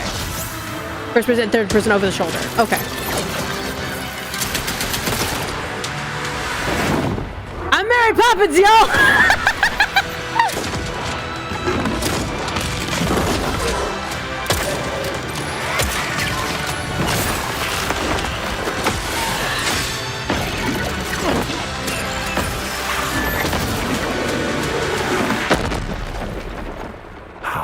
Can fly. Let my words steer your steps. Okay. Early access next year, February 22nd. Okay. I may take a look into it, but I need some more information because I really don't care for playing games that have PvP. Huh? Is this Grand oh, side games. Is this, what is it? Grand fucking... I saw there was a release from Grand Blue? Grand Blue? Yeah. The World of Grand Blue Fantasy. Okay. The astral realm is Lilith's home. Some of my friends already announced that they were in this game. So, restore the okay. forbidden primal. She will utilize the power of the four primals and attempt to cast open the gates. Gamescom is 2 hours long, so we're already in the first hour. We have 1 more hour to go. Created by astrals. Their powers are capable of untold destruction. Primal beast. Is that what you call primeval gods? I sense something, but I can't put a finger on what. That doesn't look right from up here. Oh no. Feels like overkill for a glorified treasure. That's Lamau. Blocking me. I can't get through. Oh, primeval god, I beg your forgiveness. See, I haven't actually played... I don't think I have played any of the Grand Blue games. I know I've had friends who've played it and just absolutely praised the shit out of it. But for me, the only thing I know about Grand Blue is I know there's a mobile game and that little, like, I've seen a picture of that little, like, winged creature all, like, jacked up with you. It's like it's hurting time or something like that. Visited new islands, met new people. I heard Primal. Do we need to be a warrior of light again? I just wanted to say thank you. See, I don't know if I should touch it or not, because it's, for me, I already have my fill of very fantasy-like JRPGs, with the Final Fantasy and all that stuff. And I know, like, it's very similar to, like, Star Ocean. Hi! Gina Torres here. I play General Kirkin. Hello, beautiful. In Immortals of Avium. She is Jack's mentor. She is tough. And she is conflicted about how to win this ever war. But that's all I can say. Let's take. What games are you guys going? What games are you guys going to play? Well, there's a couple. Like, I know I want to try Nightingale. I want to see what's going on there. But if it has PvP, I might just dip. Because I don't care for PvP. I don't care. I don't care. I don't care. I don't care. I don't care. But yeah. So, is this one of Platinum helped? Platinum actually helped make Final Fantasy 16. But I don't know if whether or not they helped with Grand Blue. I have no idea. See, I'm torn about this one. And we're still losing. I'm torn. What? It's EA, so it's automatically trash, and on that note, I'm going to pee. It's EA, which is why I'm like, I don't want to. But at the same time, a really good voice actor acquaintance of mine voices the main character, and I'm like, oh shit, I don't know. So I'm like, I don't know. Speaking of fantasy RPGs, I've played Wise or Xenoblade. I've not heard of Wise. Or at least maybe I haven't heard of Wise. But Xenoblade, I know I've had friends play it and I've watched them play it. I myself have not played it because Xenoblade, I don't know. Something just turned me off of it and I just can't put my finger on the past of why I refuse to play it. And now just my brain is like, nope, don't play it. Don't worry about it. Just watch someone else play it. Which game are you hoping to see on this? Well, obviously, Sonic. Alan Wake. I want to see more information on Alan Wake. That was Immortals of Avium, which is out today. And next up, we're going to step into the world of the Hoyoverse. And I am here with Jenyu Lee, the producer of Zenless Zone Zero. Jenyu, welcome to Gamescom. It's great to have you this here. one's a Snorefest for me a little bit. Yes. Just minorly. Fantastic. It's a great honor to have you here. I appreciate we've been very excited the support to hear for more voice actors. about I don't appreciate what they're doing behind the scenes. Game from the Hoyoverse. In the Hoyoverse. Yes, I played. I'm an avid Fire Emblem fan. I'm a very avid Fire Emblem fan. I haven't touched the new Fire Emblem game because I haven't had the money. But I played Fire Emblem Three Houses recently, and I personally loved it. I remember playing the original Fire Emblem, and a handful of the games after that. For the love of me, can't remember the titles of it because again, titles are swimming in my head. But I love Fire Emblem. Fire Emblem is a really great game. I even played Fire Emblem Heroes on the mobile when I came out. So yeah. So when you're using Sonic 100%.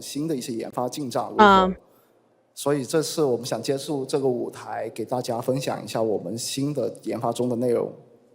So I know it's been a while since we've given you an update on what we've been working on, and that's why I'm particularly happy to be here today. Have you ever played? I played the first Wolfenstein. I played the first Wolfenstein. The one that looks like Doom. I played the first one. I played that one.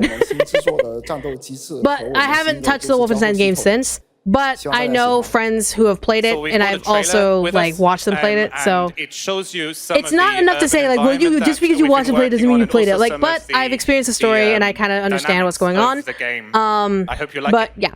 Excellent. Thank you very much. Here you go. Brand new trailer for Zenless Zone Zero. Can EA ever be trusted? I don't know. They'd have to have a full change of their like higher ups. They have a full change. See, again with Hoyoverse, I appreciate their protection of their actors. I don't appreciate what they're doing behind the scenes. If you don't know what's happening behind the scenes, there was a recent posting for a job at Hoyo talking about AI development. Whether it be, I wasn't sure whether it was for voice acting or for art, but that concerned the shit out of me. Because a lot of VAs entered into Hoyoverse hoping to get a big shot, and so with the recent announcement of like a job opening for AI, it's big question mark in the air of whether or not they're actually going to use AI for their voiceover or their art. So I'm just kind of like, ugh. Yeah.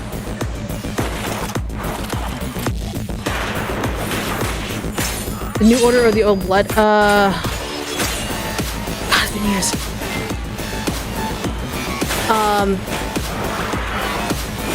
Hold on, what is it? If I look at a picture of it, I might be able to remember.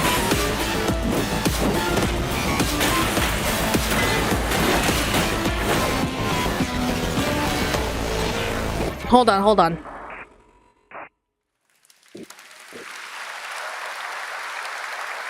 This past April, Honkai Star Rail made its global debut, and the game has captivated players with its interstellar grand journey. And today we're excited to share a special look at its beloved characters and provide an update on its PlayStation 5 release. Oh no, Wolfenstein Original. The Lawfu's reconstruction. And yes, I'm using this time to kind of look up because, again, memories. So, what is it? It was, yeah, it was a Wolfenstein that was released in 2009. That's the one I played. The military instructor was a wise decision. The troops' morale is sky high. And the Realm Keeping Commission has completed repairs in Exalted Sanctum. Harmony has returned to the Cianjo. The only play is Sims. That's fair. Is EA a good video game company? It used to be, and then it got really like money hungry, and now it just owns IPs for the sake of owning the IPs and just lets IPs die. Like, I can't respect EA after what they did to American McGee's Alice, and I can't respect them. So, yeah.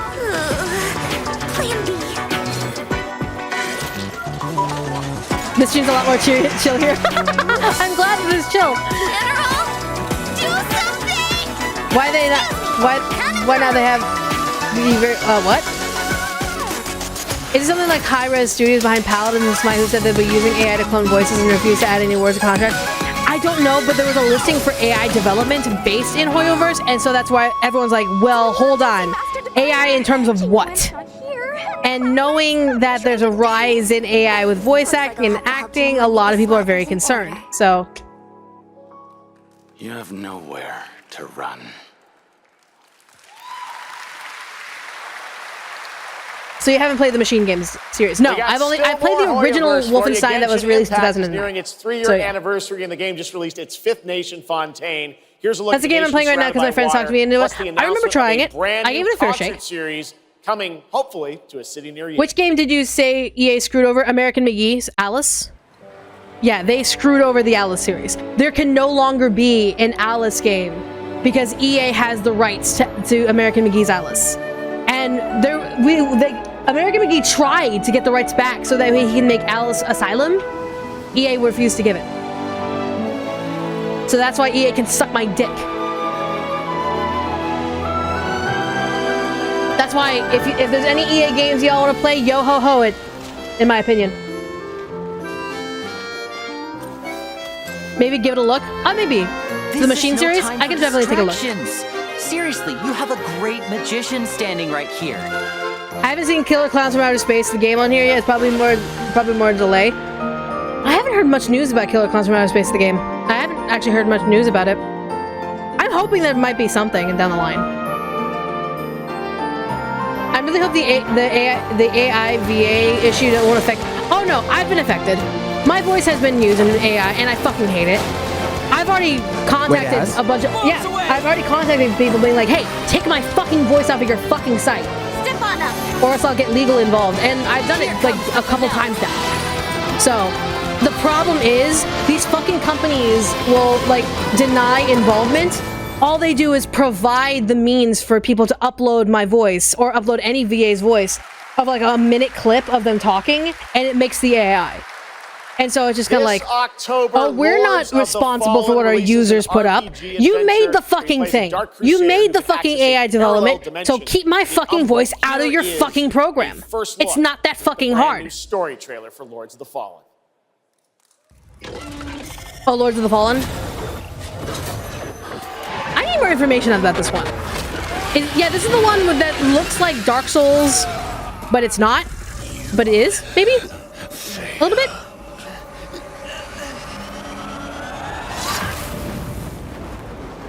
I look upon you with pity, my lost child. For you have been deceived. They brand me evil, a tyrant. And yet I offer you something they will not. A choice. After all the time mankind have had to shape their own destiny. See what they have made of it. War, greed, hatred, suffering, chaos.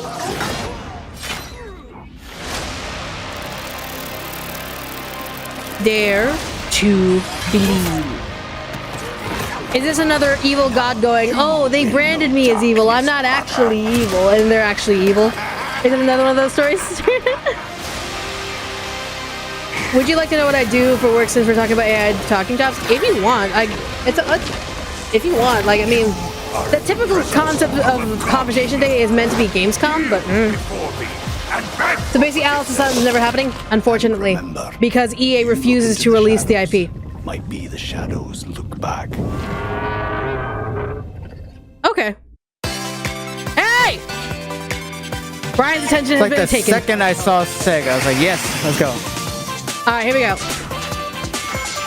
Ooh. Oh, my brain's gonna hate this. Oh, it'll be fine. He says you don't know my brain, apparently. Interesting. Okay. All right. We're going on a trip in our rocket ship. Oh no. What? What? Oh, that's cool. Huh. Gotta go fast. Oh, yeah, obviously. If you're not going fast, are you really Sonic? Right. Well, I mean, you could be literally everyone else in the Sonic series. Because well, maybe with the exception of like Silver and Big, everyone else goes fucking fast. Hey! Looks amazing. That looks lovely. October is going to be a very busy month for new releases. And yes, there will be full 4-player co-op gameplay. You think there'll be Superstars Plus like Origins and Mania? Nah. Not all the they need to see how successful this is first. They need to see how successful this is first before anything else. We also have a special update for you. Hello! Oh, Brian just got really excited. Okay. What we got? Everybody shut up! Okay. Shit, I'll shut up. Even though it's my job to commentate, I'm sorry. Oh, what are we looking at? Oh, hey, okay, so this is probably that new story mode that they what the fuck? What are you?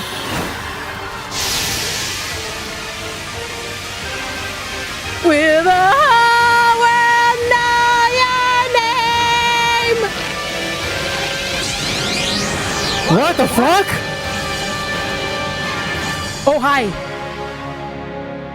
The Final Horizon. New story, new playable characters, new challenges.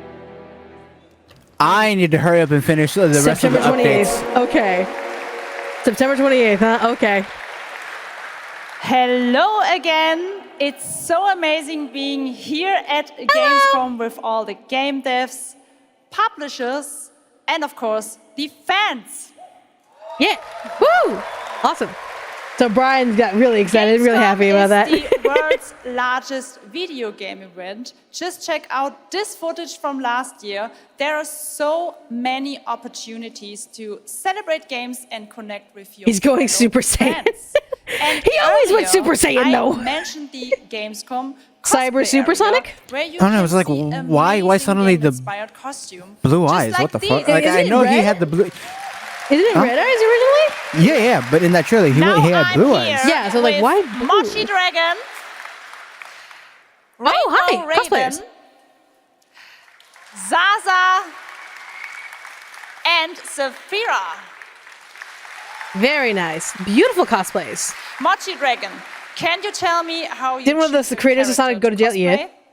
And Sonic still lives beyond his father. The first thing is, do I like I mean, the game to be or fair, the media where Yuji it's Naka's coming from? has Second one been is, gone do I since like enjoy the character 2006. design? Yeah, so- And the third one is, does it have a little challenge? Did in the Super cosplay Sonic always making have a second progress? stage? Like sewing a corset, like No. the princess has No. here, or It was only one stage imitating of Super bone Sonic. structure with foam. Blue eyes, white eyes. Unless you want to count Hypersonic, but For me, it's Sega definitely doesn't being able to acknowledge play that. all of these awesome games in cosplay. When you go fast, at you're the booth Pepino of the Spaghetti from developers, Pizza Tower. as well as talking to the producers of the indie I never like games, Green Hill Zones having because first-hand being the conversations, default for Sonic is and of boring course the song cosplay and village. zone compared to others for me. So much. A lot of people don't like Green Hill Zones because it's constantly And I used. wish you a great So yeah. and wonderful Yeah, Gamescom. because like since Thank you. Applause. I want to say since Generations, every Sonic game following after has always had some sort of Green Hill aesthetic, and Tell you about the Gamescom we get it. event It's a safe beginning Friday zone. through Sunday, there No will be more. live shows Yeah. from this stage right here in this hall. Check So out far, like creators, the beginning of gaming Gamescom events have been pretty like okay. Oh hi, hello, good morning. And now we're like, it's a good swimming. It's a good swim. But again, I have a different taste than most people. So a lot of games that were announced are kind of like, okay, either I'm interested or I'm not, and it's pretty clear one way or another if I'm interested or not. There are some games I'm like, I need more information before I could be Thank excited. you, Jasmine. So. It's great to have you here. All right, right now we've got a first look at the First Descendant, a next-generation action looter shooter from Nexon. The cross-play open beta Wait, is what? going to be held September 19th to 25th. What game?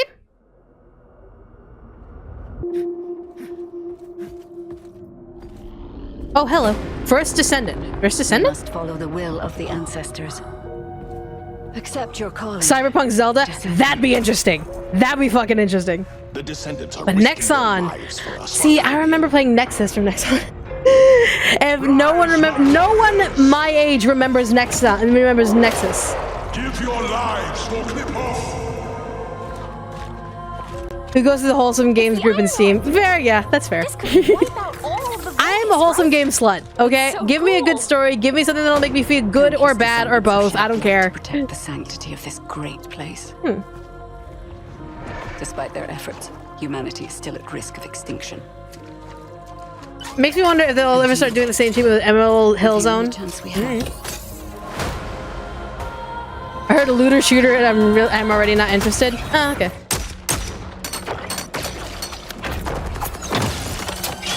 I mean, this looks cool. What is it about?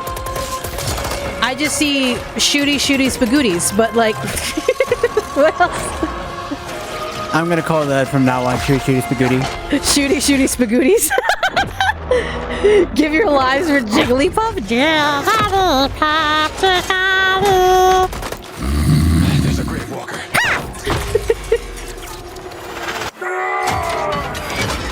You're not a barbarian, dude. I mean, you could be, but I mean, I don't know your life. Is this a looter shooter? Nah. What would be cooler, Cyberpunk Zelda or Steampunk Zelda? I think Steampunk Zelda would be hella fun. But Cyberpunk Zelda would be interesting too. Both are cool. First Descendant. Okay. I like FPS games because I like guns. Absolutely fair. Absolutely fair. Hello? Hello. Hi.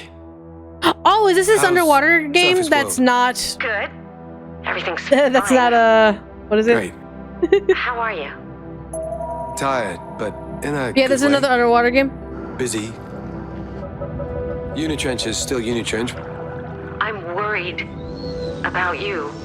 We're gonna just find 3,000 leagues under the sea, and we're gonna find Cthulhu's resting spot beneath beneath Raleigh.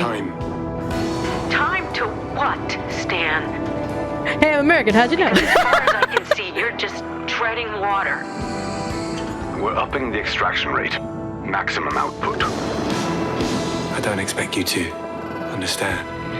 You're not the only one who's suffering. I need you with me here, now. I will be. I promise. Under the waves. See, I need more information other than just like we're exploring underwater. What are we looking for? On the verge of something special. Ooh, what's this? Oh, is this Game Pass or something like that? No. Of being first into great unknowns.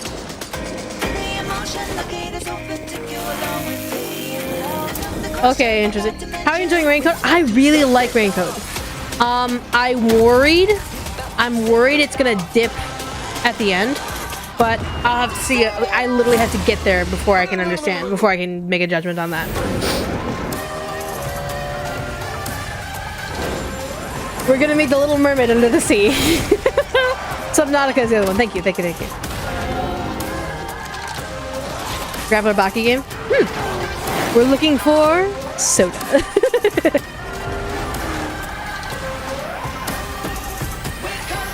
Good luck, have fun, Game Pass. Okay, so another Game Pass thing. Okay. You can tell that this whole thing was funded by Xbox. Joining me now, Troy Baker, Roger Clark, Julia Brown, the stars is this the of one Fort where Solace, like which is out it's the prison on one where it's PlayStation like and PC. it's the big Guys, prison that like Gamescom. aliens have This attacked is and so you're trying to fun. escape Tell the us a bit prison? about this project. Wasn't that Callisto Project? God, look at these people. You guys are insane. Yeah. We've been able to talk about this game for a while. I think the thing that I'm most excited about is for people to explore these characters. When does Sonic Frontiers Final Horizon? September 28th. Unraveling the mystery of Fort Solace, and you're going to do that by discovering these characters and learning about their stories, and that's, as actors, that's something. And then that there's we just Dave the wanna Diver, throw which ourselves I've heard is into. actually really fun. Game, I know Roger made So I may try. It's an independent game made by a pretty small team. Have you never heard of Grappler Baki? 10 If not, look up people, Higuru Hana. 2 years, Okay, I'll take a look at it. 0 delays. We are very excited to I share thought it was with you Callisto. Is that one Callisto The Protocol? world, Am I Fort stupid Solace at mixing today. up games? Because there's so many of the same games. It's a real joy to work on, and it's a joy to see what Isn't indie studios going are back to like capable the of that in this Baki day comment? and Isn't age. that It's a the real same thrill. manga that had like Amazing Obama in it? cast for an independent game. Juliet, this is we know you from a lot of great film, television work. This game thing, how did you get And involved? like it's not even like a caricature, it's my different names. Like they literally just named out Obama in there. Thank you. And to get to work beside two of the best in the game world, nonetheless. So I just said me. Wait, what? No, I'm not. And learn. And you guys, I'm not you guys what? did What? full on. Did I say I'm performance dumb again? capture. We see I a probably tease am, of your though. character there, Juliet. It's fine, What can I'm you dumb. tell us about kind of what we're going to see in this launch trailer? Because it's an amazing narrative experience, right? So what is this? Fort An Solace. independent game, but done. Because it feels like this is this the one where the guy gets arrested and gets put into the jail cell? Troy, I remember coming in from lunch. But no, and that's we were Callisto doing the Protocol. mocap, and I walked into the foyer. It's a Dead and Space there I prison see game with Troy's aliens. butthole. Okay, so that's that one. The hole is butt made. And we were Okay, when I say we threw ourselves And you guys are into keeping up this, with we games, so they literally keep did. forgetting And games exist where they there's exist. a hole in the wall Watch that was these made by my events butt. and follow game developers. Which she signed. So follow game developers because they'll be talking about their games because they want people to know about their games. But also follow these events such as like Gamescom, like the Summer of Games, etc., etc. Follow all of this And stuff. they're going to have a night that they will never forget. Baki is a manga that makes complete thrilling sense. ride. Well, let's get a little Just like teaser. how As you said, Yakuza is it's a out completely today. serious, Here is the launch Yakuza trailer for Fort Solace. Thanks so much, guys. Kiryu has never killed anyone. Kiryu has never killed anyone. All right, what do we got? Jack Leary, senior engineer en route to Fort Solace, in the Planum Quadrant, responding to an alarm. Suspected power failure or wait further information. Okay. Recording submitted. Is there no sign of security? No. Okay, so this is definitely not what I was remembering and thinking of.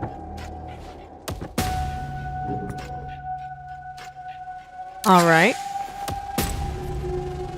Hello, is anyone alive or dead?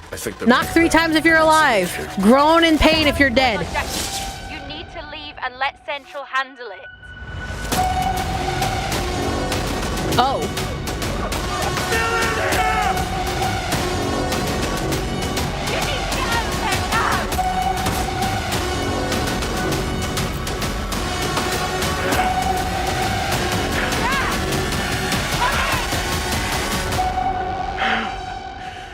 Huh. Roger Clark, Julia Brown, and Troy Baker. Okay. All right, next it's time for the announcement about a new game from Focus Entertainment and Saber, the continuation of the ultimate off-road experience. Huh?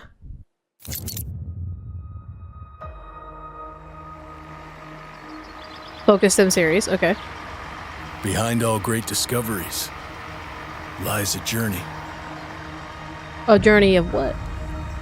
One of anticipation and adaptation. Okay. So this is just an off-roading game. Cool. So we get another attempt at Dead Space clone? I don't know if it's a Dead Space clone. We didn't see any aliens. We saw, like, it's more spectral, like, supernatural shit. Each step matters. For every obstacle. So this is just chill off-roading simulator where you off-road and you take pictures and have fun with that. That's kind of cool. If you're into off-roading. For every task. How many games left? 30 minutes worth of games?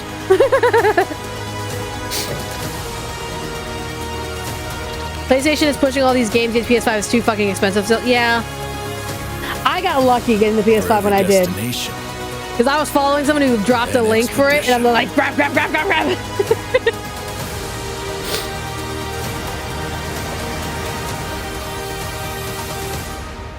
Expeditions, a Mud Runner game. Cool. So if you're into off-roading, there you go. All right, our next stop, the Crew Motorfest, a vibrant open world, welcomes you to the ultimate festival for car lovers, Motorfest. Here is the brand new trailer. Oh, for Motorfest, okay. If you like cars and you like beaches, not bitches, beaches, there you go. Still waiting for Mortal Kombat 1 news. They'll probably save it for last, 100%. They'll probably save it for last. Because Mortal Kombat 1, a lot of people are anticipating.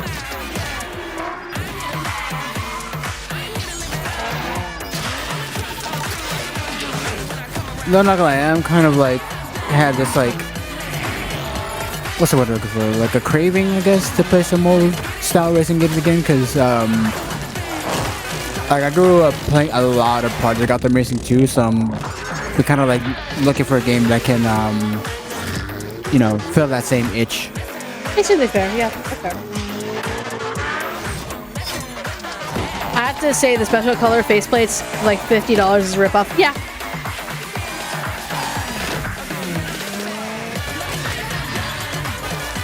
Go. Can you make the Speed Racer car? If you can't make the Speed Racer car, I don't want it. I don't want it. Yeah, Mortal Kombat 1 and Alan Wake 2 have yet to come up. Yeah. So one of them's gonna be the end. It'll be the bookend. Yeah, those will probably be like the last games they'll show. Yeah. Free trial, September 14th to 17th. Okay.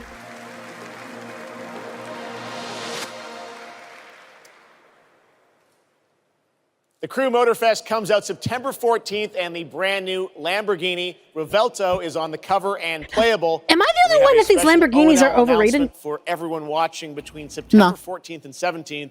For me, like Lamborghinis are just so fucking overrated, in my opinion. 5 hours of gameplay on all platforms. For the Have you ever watched a movie Nimona? Not yet.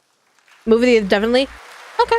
All right, moving on. It's on my with list, CD Projekt Red gearing up for the release of the spy thriller expansion to Cyberpunk Phantom Liberty 2077. Phantom Liberty on September 26th. I know Jess played it, and I know it's gotten better. At the Yeah, I was gonna say, I think after some fixes that a lot of people are saying that it's gotten better. Let's check this out. But the question is, Do I need to play Cyberpunk 1 through 2076 first to understand 2077? You the Tronbacker M6. Other than Forza, the crew, and Gran Turismo, sadly everything is almost monopoly in the racing industry. Yeah. There's a job. Coordinates provided. Equal room. You know what to do. Get your ammo, assault rifles, tactical gear. And thinking of buying some iron. The logical choice.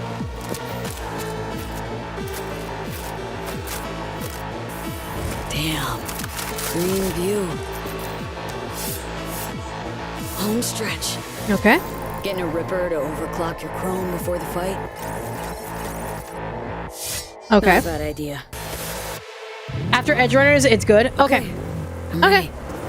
Get this show on the road. I get why people like some Edge Runners, but it wasn't for me. That's fair.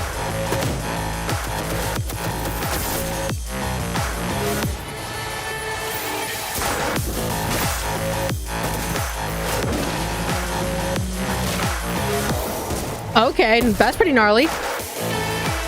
Yeah, someone's gonna have to tell me, like, honestly, whether or not Cyberpunk is a good game. I wanted to pick it up, but I don't know whether or not I should, like, rush to pick it up, or if I could just take my time and wait for it and it goes on sale or something like that.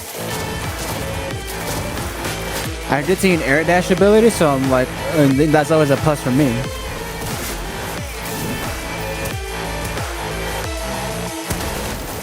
Job done. Premium work, V. I'm closing the gig and sending you a little bonus. Oh, yay, Something right. that will spirit you home safely.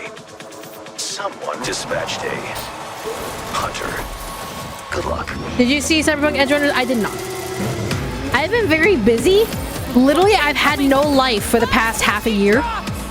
Trying to work and trying to maintain rent.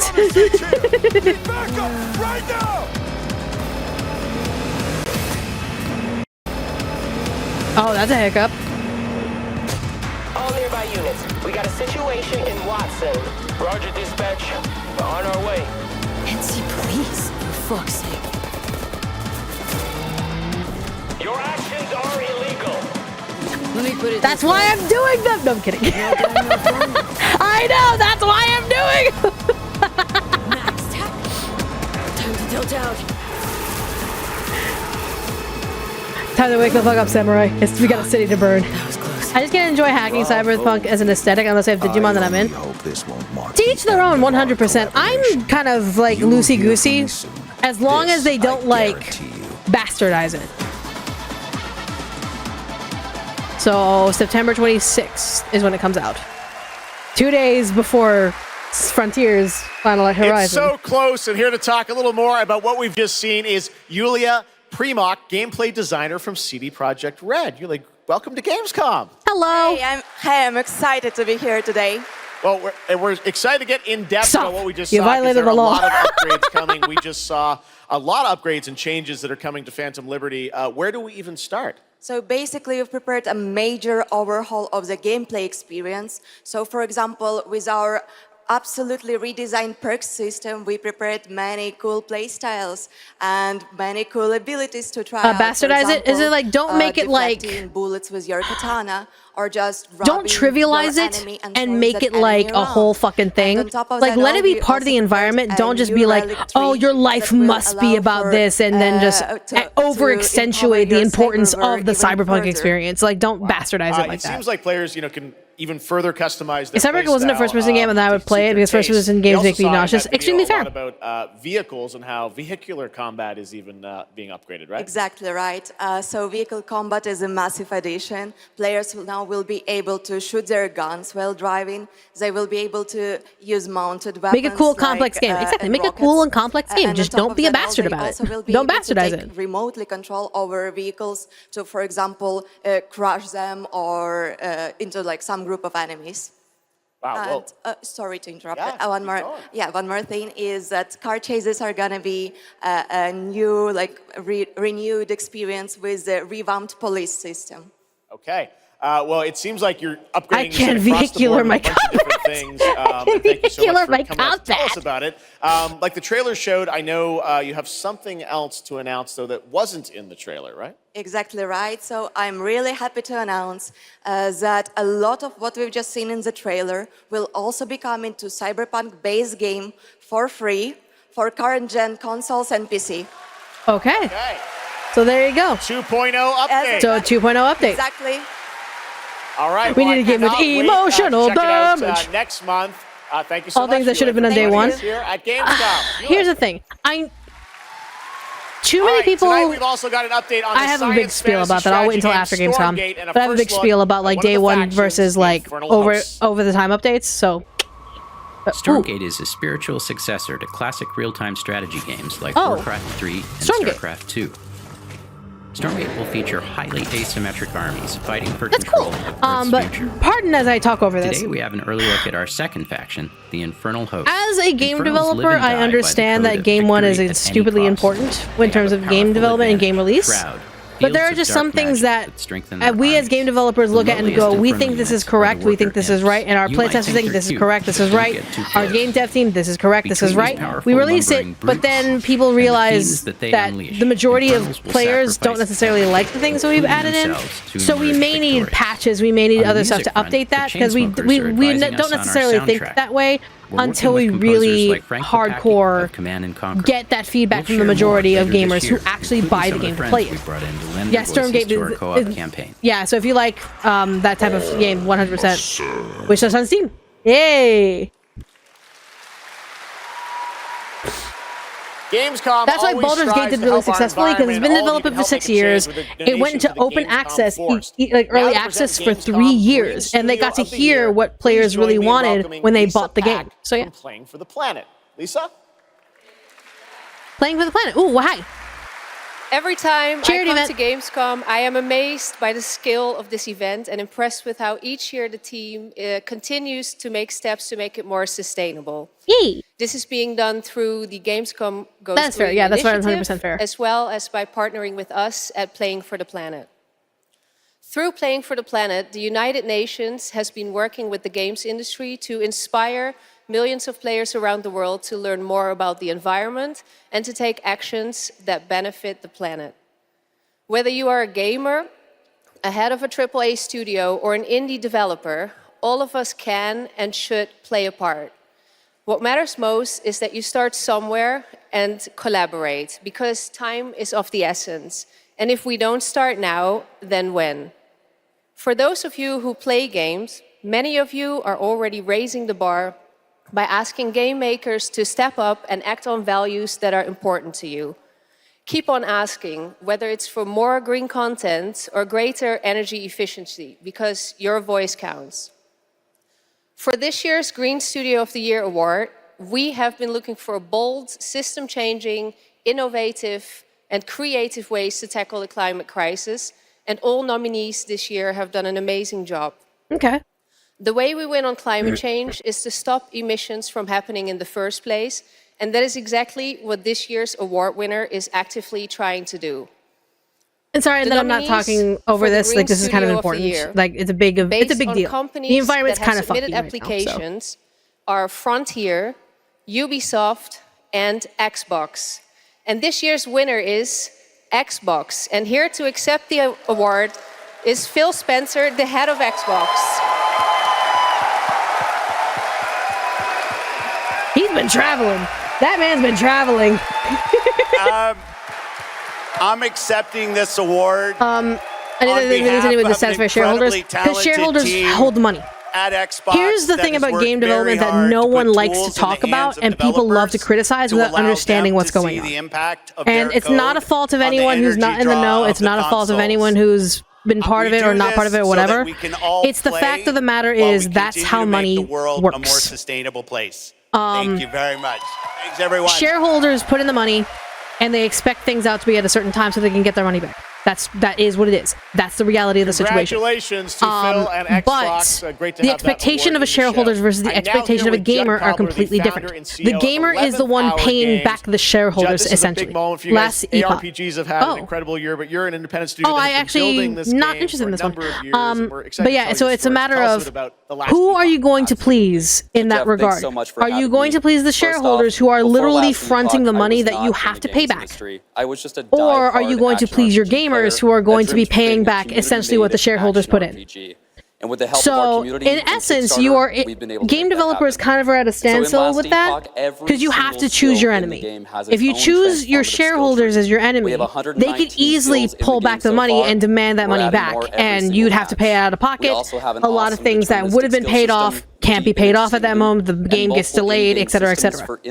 If you piss off the gamers, you're probably only going to piss off the ones who had that high expectation versus the casual gamer who is more like, okay, I'm here for the fun, I'm here for all that stuff. And they're just going to spend the money regardless. It's less of an issue to make the villain the gamers and not the shareholders, because the shareholders literally hold the power of paying your developers, of paying your actors, paying your writers, paying your testers, paying everyone, versus the gamers who are literally mostly going to spend their money to the game, and that money is going to be used to pay back the shareholders. So that's the issue here. Who are you going to make your enemy? If you make an enemy of the shareholders will go ahead and take that money away. Every single skill would have its own build-defining skill. I read shareholder meetings of companies like Nintendo, and a bunch of those investors clearly have no idea how exactly. For years, so we could play shareholders have no idea how this fucking works. All they know is that they can they can get a good profit out of their money if they invest in a certain thing. That's why investing is the thing. Investing, it means you have trust and promise in something that you think is going to be able to bring positive influence to. In an ARPG in at least a decade. But they're the ones who are upfronting the money. Think of them as the ones who are think of them not like loan sharks, but think of them as the ones who are fronting the money to pay your developers, to pay your programmers, to pay your designers, to pay your writers, to pay your actors, to pay your musicians, to pay everything under the sun. They're the ones with the money, and if you start off with nothing, you're like, I can't pay anyone right now, so... The winner of Best Mobile Game last year at the Game Awards, Ben Bro. Yeah, let's be real. You can't really expect gamers to help fully fund a game. Unless you Kickstarter it. And even then, essentially what happens is your gamers become your shareholders. Just finished rebuilding so, yeah, shareholders can blacklist companies. Shareholders can talk shit to other shareholders about companies. And so, to tell you that, like, literally just this is Marvel. Ago, we launched the game on Steam. Okay, it's on Steam, rebuilt. Now. Yes, that's fantastic. Now, I know anyone actually watching the show on Twitch, if you watch more than 30 minutes of ONL tonight, it makes sense to list game developers as enemies when they're appeasing their shareholders. It's easy, if anyone can do it. All gamers are like, oh my god, if they didn't just listen to their shareholders, blah, blah, blah, blah, blah. I get it, I understand the frustration, it's completely right. But the issue lies in where is that money going? And who's getting paid? Because you cannot wait for gamers to pay for your game unless you do a Kickstarter. If you do a Kickstarter, sure, your gamers become your shareholders and then you have to do everything the gamers say, and it's almost the same thing. But a shareholder who has literally no idea how this fucking works, who only sees the potential of money turn back, doesn't care what gamers think. Shareholder goes, we're gonna give you this amount of money, you need to release this game at this date, or else you're paying us back, one way or another. If you don't abide by this, you are paying us back at this date, regardless of when you release it. So I looked at the Steam page for so this game, it looks like it appears more of a walking simulator. Okay.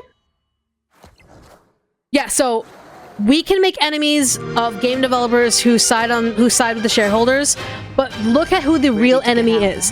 The real enemy is not understanding how game development works. Is not understanding that game developers need to listen to their gamers.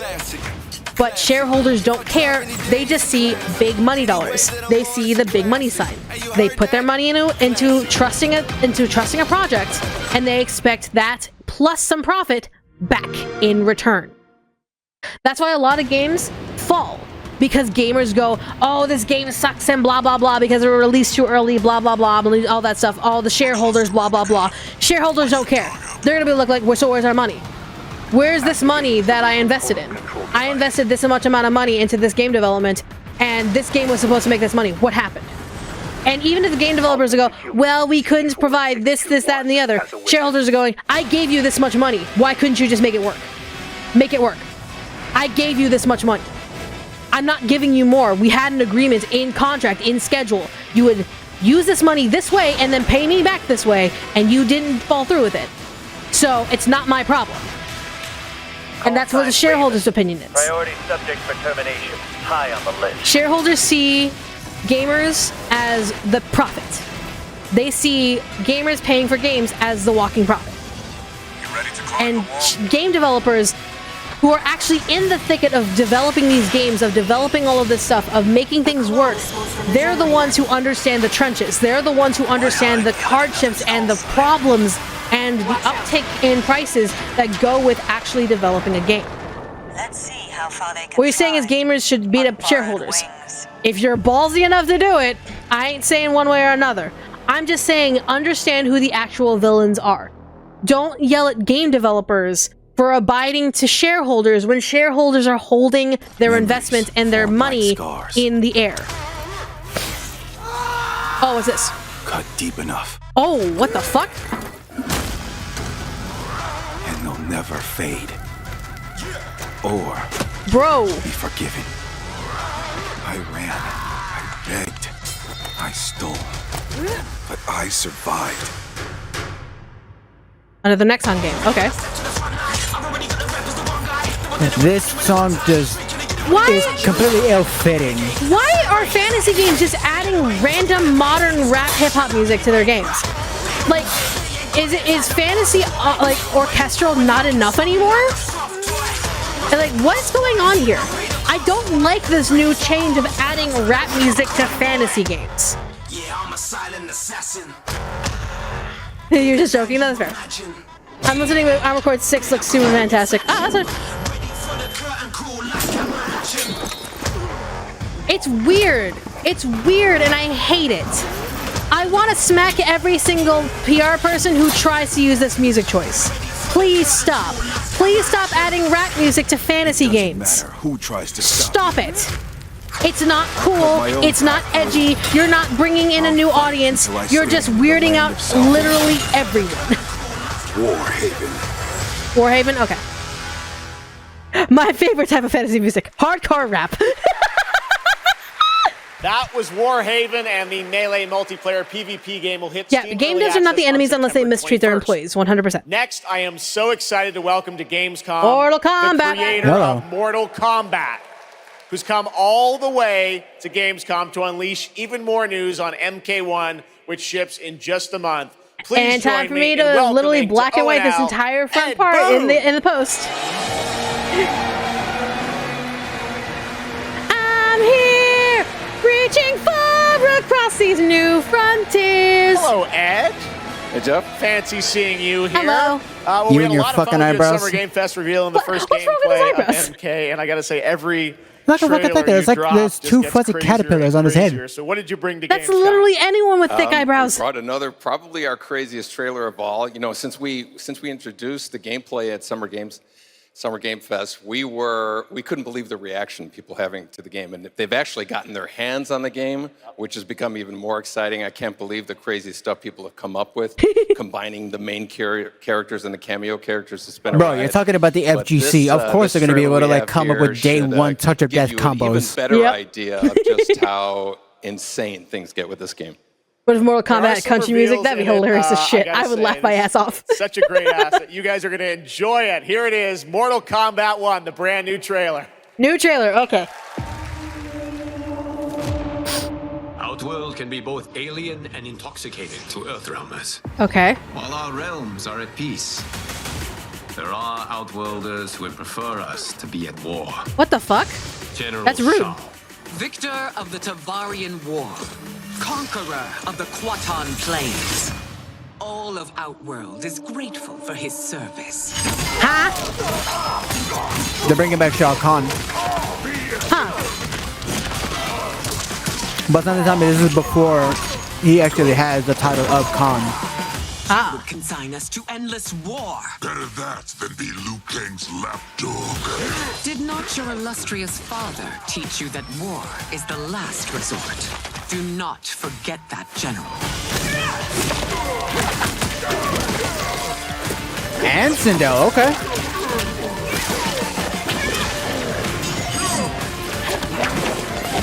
Oh.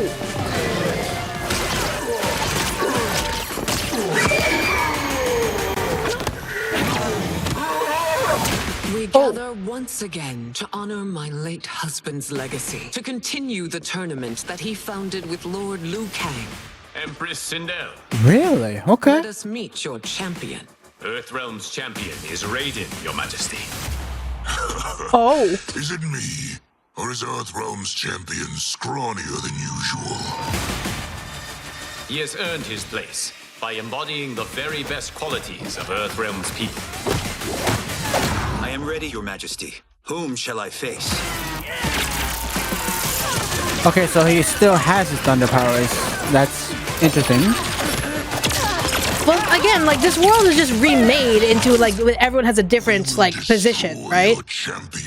Yeah, but at the end of 11, he basically gave Liu Kang his thunder powers.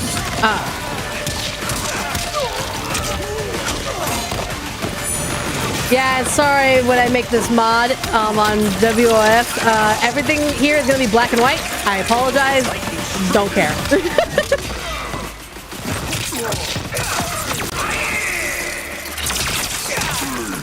It's so weird seeing him young. Also, it's so weird seeing him very young.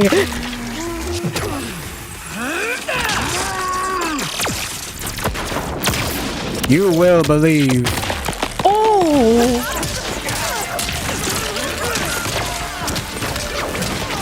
Well, you gotta remember, this is a new timeline, so of course not everyone is gonna look the same as they did in 11. Yeah.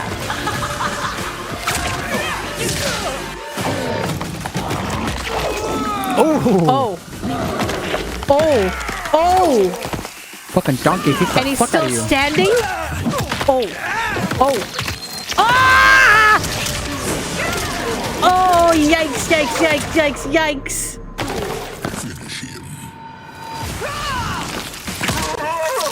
Oh! Ah! Yep. Thank God this is getting unlisted. Sorry, y'all. Who's your queen? Oh. Oh. Okay. Okay, I've been meaning to ask this since the first trailer. Is that a new announcer for the game? And am I wrong to think that that's Kevin Michael Richardson? Looks insane. All right, time for a tonal shift. Yeah, a little bit of a tonal shift. We're going into its first event that. appearance this week at Gamescom. This turn-based grand strategy game is about building and leading a nation throughout alternative history. Okay. Here is a first look Civilization. at the gameplay.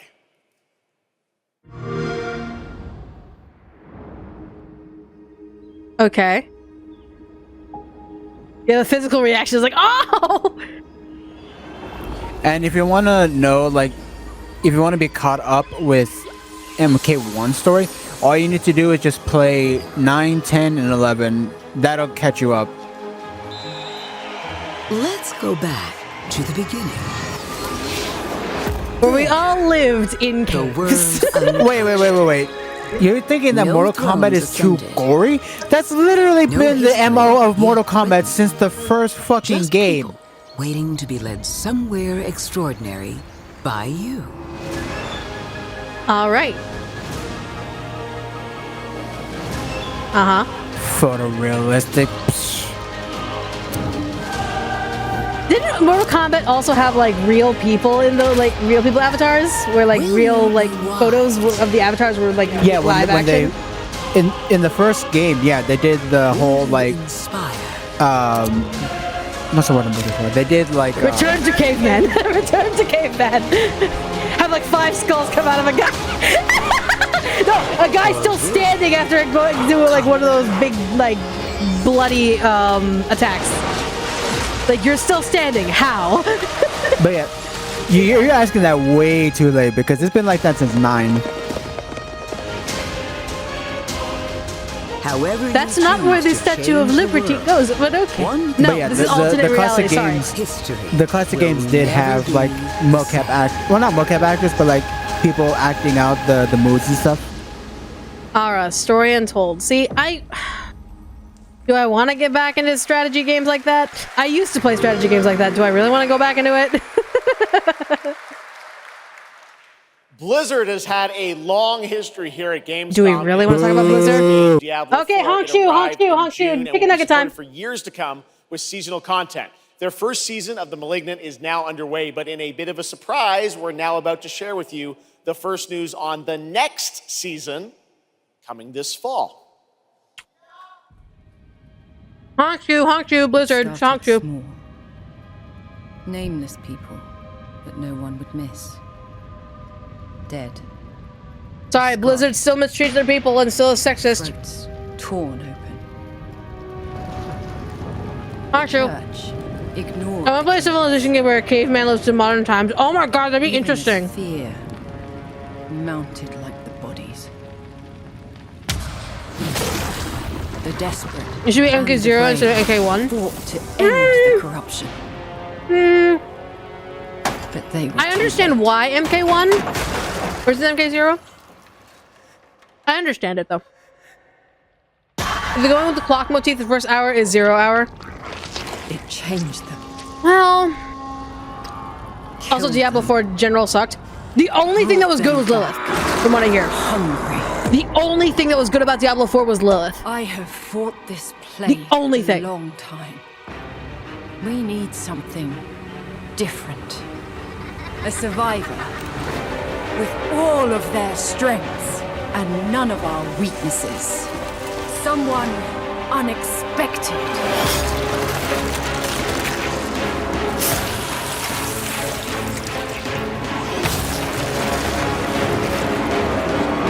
And they'll never see you coming. Track them. Let's see.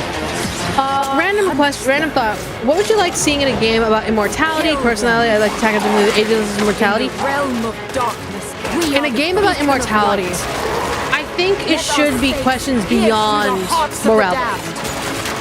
If you have an infinite amount of time, where does your morality stand? I think, for example, Hades does a really good job on this. Because Hades, you're literally playing a god. You are literally immortal. There is no way you can die in that game. For real. Gemma Chan, who is but you get to experience the human mind, human-esque mind of morality in the eyes of Zagreus and in the other gods and all that stuff, and where everyone stands, and to understand why the immortals do what they do. World, I know this is your first first video game, right? It is. Thank you for having me. But that'd be fun to see the difference between ageless and immortality. I'd love to see the interesting difference. I've always appreciated the power of storytelling in all its different forms. Blizzard is the perfect example of making a game company in the enemy. 100%. Video games are very much like interactive cinema now. So I feel bad for Diablo fans who waited a new Diablo game for years and it sucks. Thank you for inviting me into the world of Sanctuary. From what I heard, it really was good when it first came out, but of course, Blizzard being Blizzard, this is exciting. The first patch update fucked everything up. Yeah, so it should have been fine, but it was just fucked up. It literally got fucked up. Eris is a seasoned vampire hunter. She is going to be your badass. The trailer looks amazing, but Blizzard still sucks 100%. Lilith was the only good thing, even with season 1 out, it's still not that hot. Yeah, she's seen quite a bit of horror in her lifetime. But Lilith, so no one can fault Lilith. She's a villain, yes, but no one can fault her for what she did. No one can fault her for what she did. In a fight, she will. How do I know this? I have friends who played Diablo 4. Good to know. Rod, tell us a bit about. I want to be immortal and just bury myself in dirt and rest there for decades of years. Well, Jeff, you better be careful of that because you might get cement buried on top of you and there'd be no way for you to get out. A lot of people have been doing it. We have over 12 million players. Imagine the fecal matter. 1.3 billion hours played so far. See, what I would do is just lock myself away and finally catch up on all the games I have still yet to finish. It's going to help us make great seasons for years to come. Now, for our free second season, then once that's all done, I'll master every instrument in the world. Vampire hunter, but not just any normal vampire hunter. You're going to get cool vampiric powers and become kind of a daywalker, a vampire that hunts vampires and ultimately tracks down and faces off with the big bad vampire lord. Now, see, they're pumping out these seasons, and it's like they're not fixing what they need to fix. Season 1, it's like season Malignant. So, seasons are a great time to start with Diablo because we all begin at the same place. So, come join us in Diablo. Amazing. All right. Well, thank you. No. Fix your company first, and then maybe. In Germany, and we can't wait to meet more Eris and hear more in October. Fantastic, gentlemen. Rod, thank you so much. Thank you. All right, and now it's time for another world premiere. This one is a European-made game about hope, love, friendship, and robots. Hope, love, friendship, and robots? In a world divided by disinformation. In a world. Every time. In a world. Lurks around every turn. Oh. A motley crew of misfits embark on a fateful road trip to discover their true path. Please tell me you're done. Oh, we're just getting started, dude. What is this music? I believe the kids call it K-pop music. Just K-pop. Okay. The voice acting is weird. The voice acting is very strange, and I'm not sure I like it. They can give you strength. Ready for this? Stand still. Words can I bring people feel like together. I've seen this before. Yeah, I've seen these avatars before, but like, I actually haven't seen the game. What is this? So much power. He has no respect for you. She's right. The question is, what do you have Dustborn. to say? I think we can all agree that my trailer voice is better than yours. Dustborn. Dusty, dusty wind. Ha! What is this? What the fuck? What is this?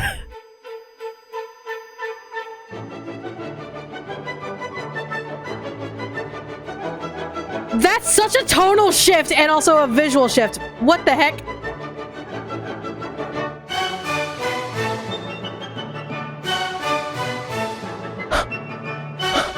What? Oh. Did it just suggest what I think it suggested? Yes, it did. It's weird. What is going on?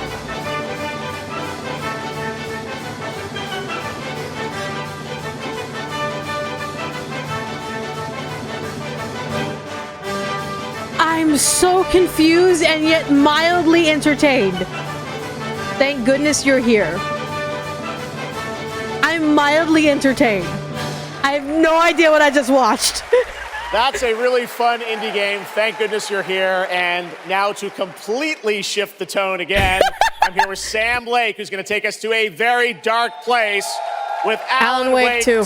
And look, this is the end of the hour, so this is the last one most likely. This is probably going to This game is coming out in bookend. October, and we've had so much fun. We announced this a few years ago at the Game Awards and at Summer Game Fest. We met Saga Anderson and heard a little bit of her side of the story, but everyone's been asking me, and I'm certainly expect you. Where's Alan? What about Alan's story? What Where's can you Alan? tell us about what it's like to Alan! play as him? Alan! Tonight, I think it's finally time to answer that question. Thank you for having us here, Jeff. Yes, finally, it's time to show our title character, Alan Wake, and his struggle to escape the nightmare dimension of the dark place, where he's been for the last 13 years, ever since the first 13, not 30 game. captions. It's a long time. We've been waiting a long It's not like time to play 13. another one.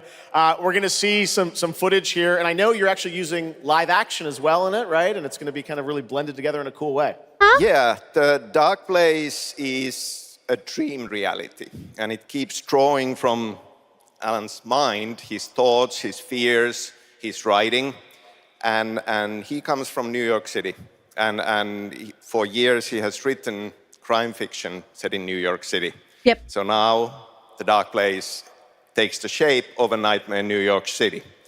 And we have used different mediums in our experience, in our games for storytelling, live action for sure. This time around, we've integrated live action seamlessly into the experience to show the dreamlike nature of the dark place. This game, I cannot wait. We don't have to wait till. I mean, Hellblade did a really good job for the live action sections, but like, how seamless are we talking here? 2. Sam, thank you so much. Thank you. Here we go. In a horror story, there are only victims and monsters. And the trick is not to end up as either. But trapped by the genre, we're all ripped to pieces along the way. No!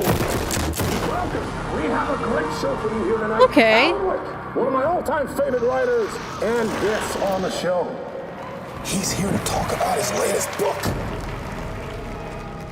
Initiation tells the story of a fictional writer named Alan Wake, who is trapped in a nightmare, desperately trying to find the manuscript of a novel he has forgotten he's written. Did you write these pages, Mr. Wake? I'm trying to remember it. You're the killer, the cult bleeding. No! You've got the wrong man! It's very interesting. It's not as seamless, but it is very, very, very good. But you can tell clearly which ones were meant to be the live action, which ones are not. I don't want to be in the story. Just write me out of the story.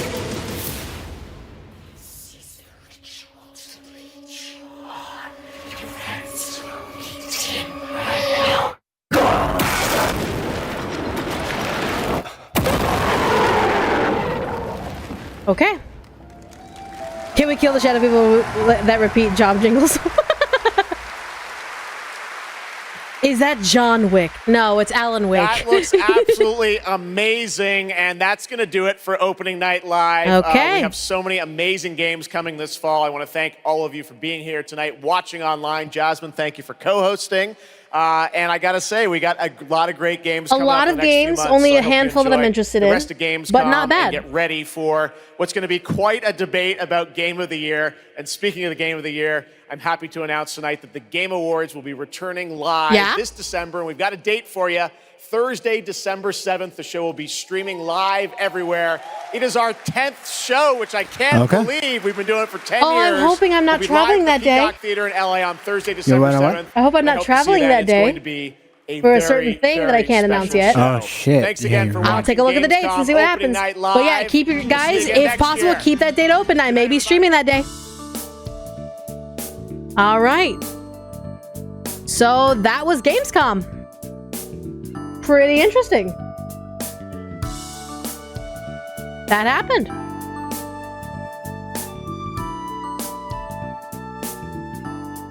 Are there any indie game trailer con thingies that, like this, but for indie games? There was games at the Summerfest, like the game Summerfest, all that stuff. Day of Devs. There were many events that happened mainly during the summer because a lot of kids were out of school, a lot of people were on the lulls of their job, so that was the opportunity to really advertise the releases from September to December, and then also into the first quarter of next year. But yeah, so December 7th is the Game Show Awards. The Game Awards. I will hopefully be able to stream that day. Knock on wood. Knock on wood. But yeah, so that. Oh, Jess was also streaming it. Nice. But yeah, so that's the thing that happened. That was pretty neat. That was pretty neat. All right, that was pretty neat. That's the only stream I have scheduled for today. That's the only thing that I had planned event for today. So I'm gonna let you go early so you all can prepare your brains mentally for Sonic, because I know many of you came in for Sonic, just like Brian down here.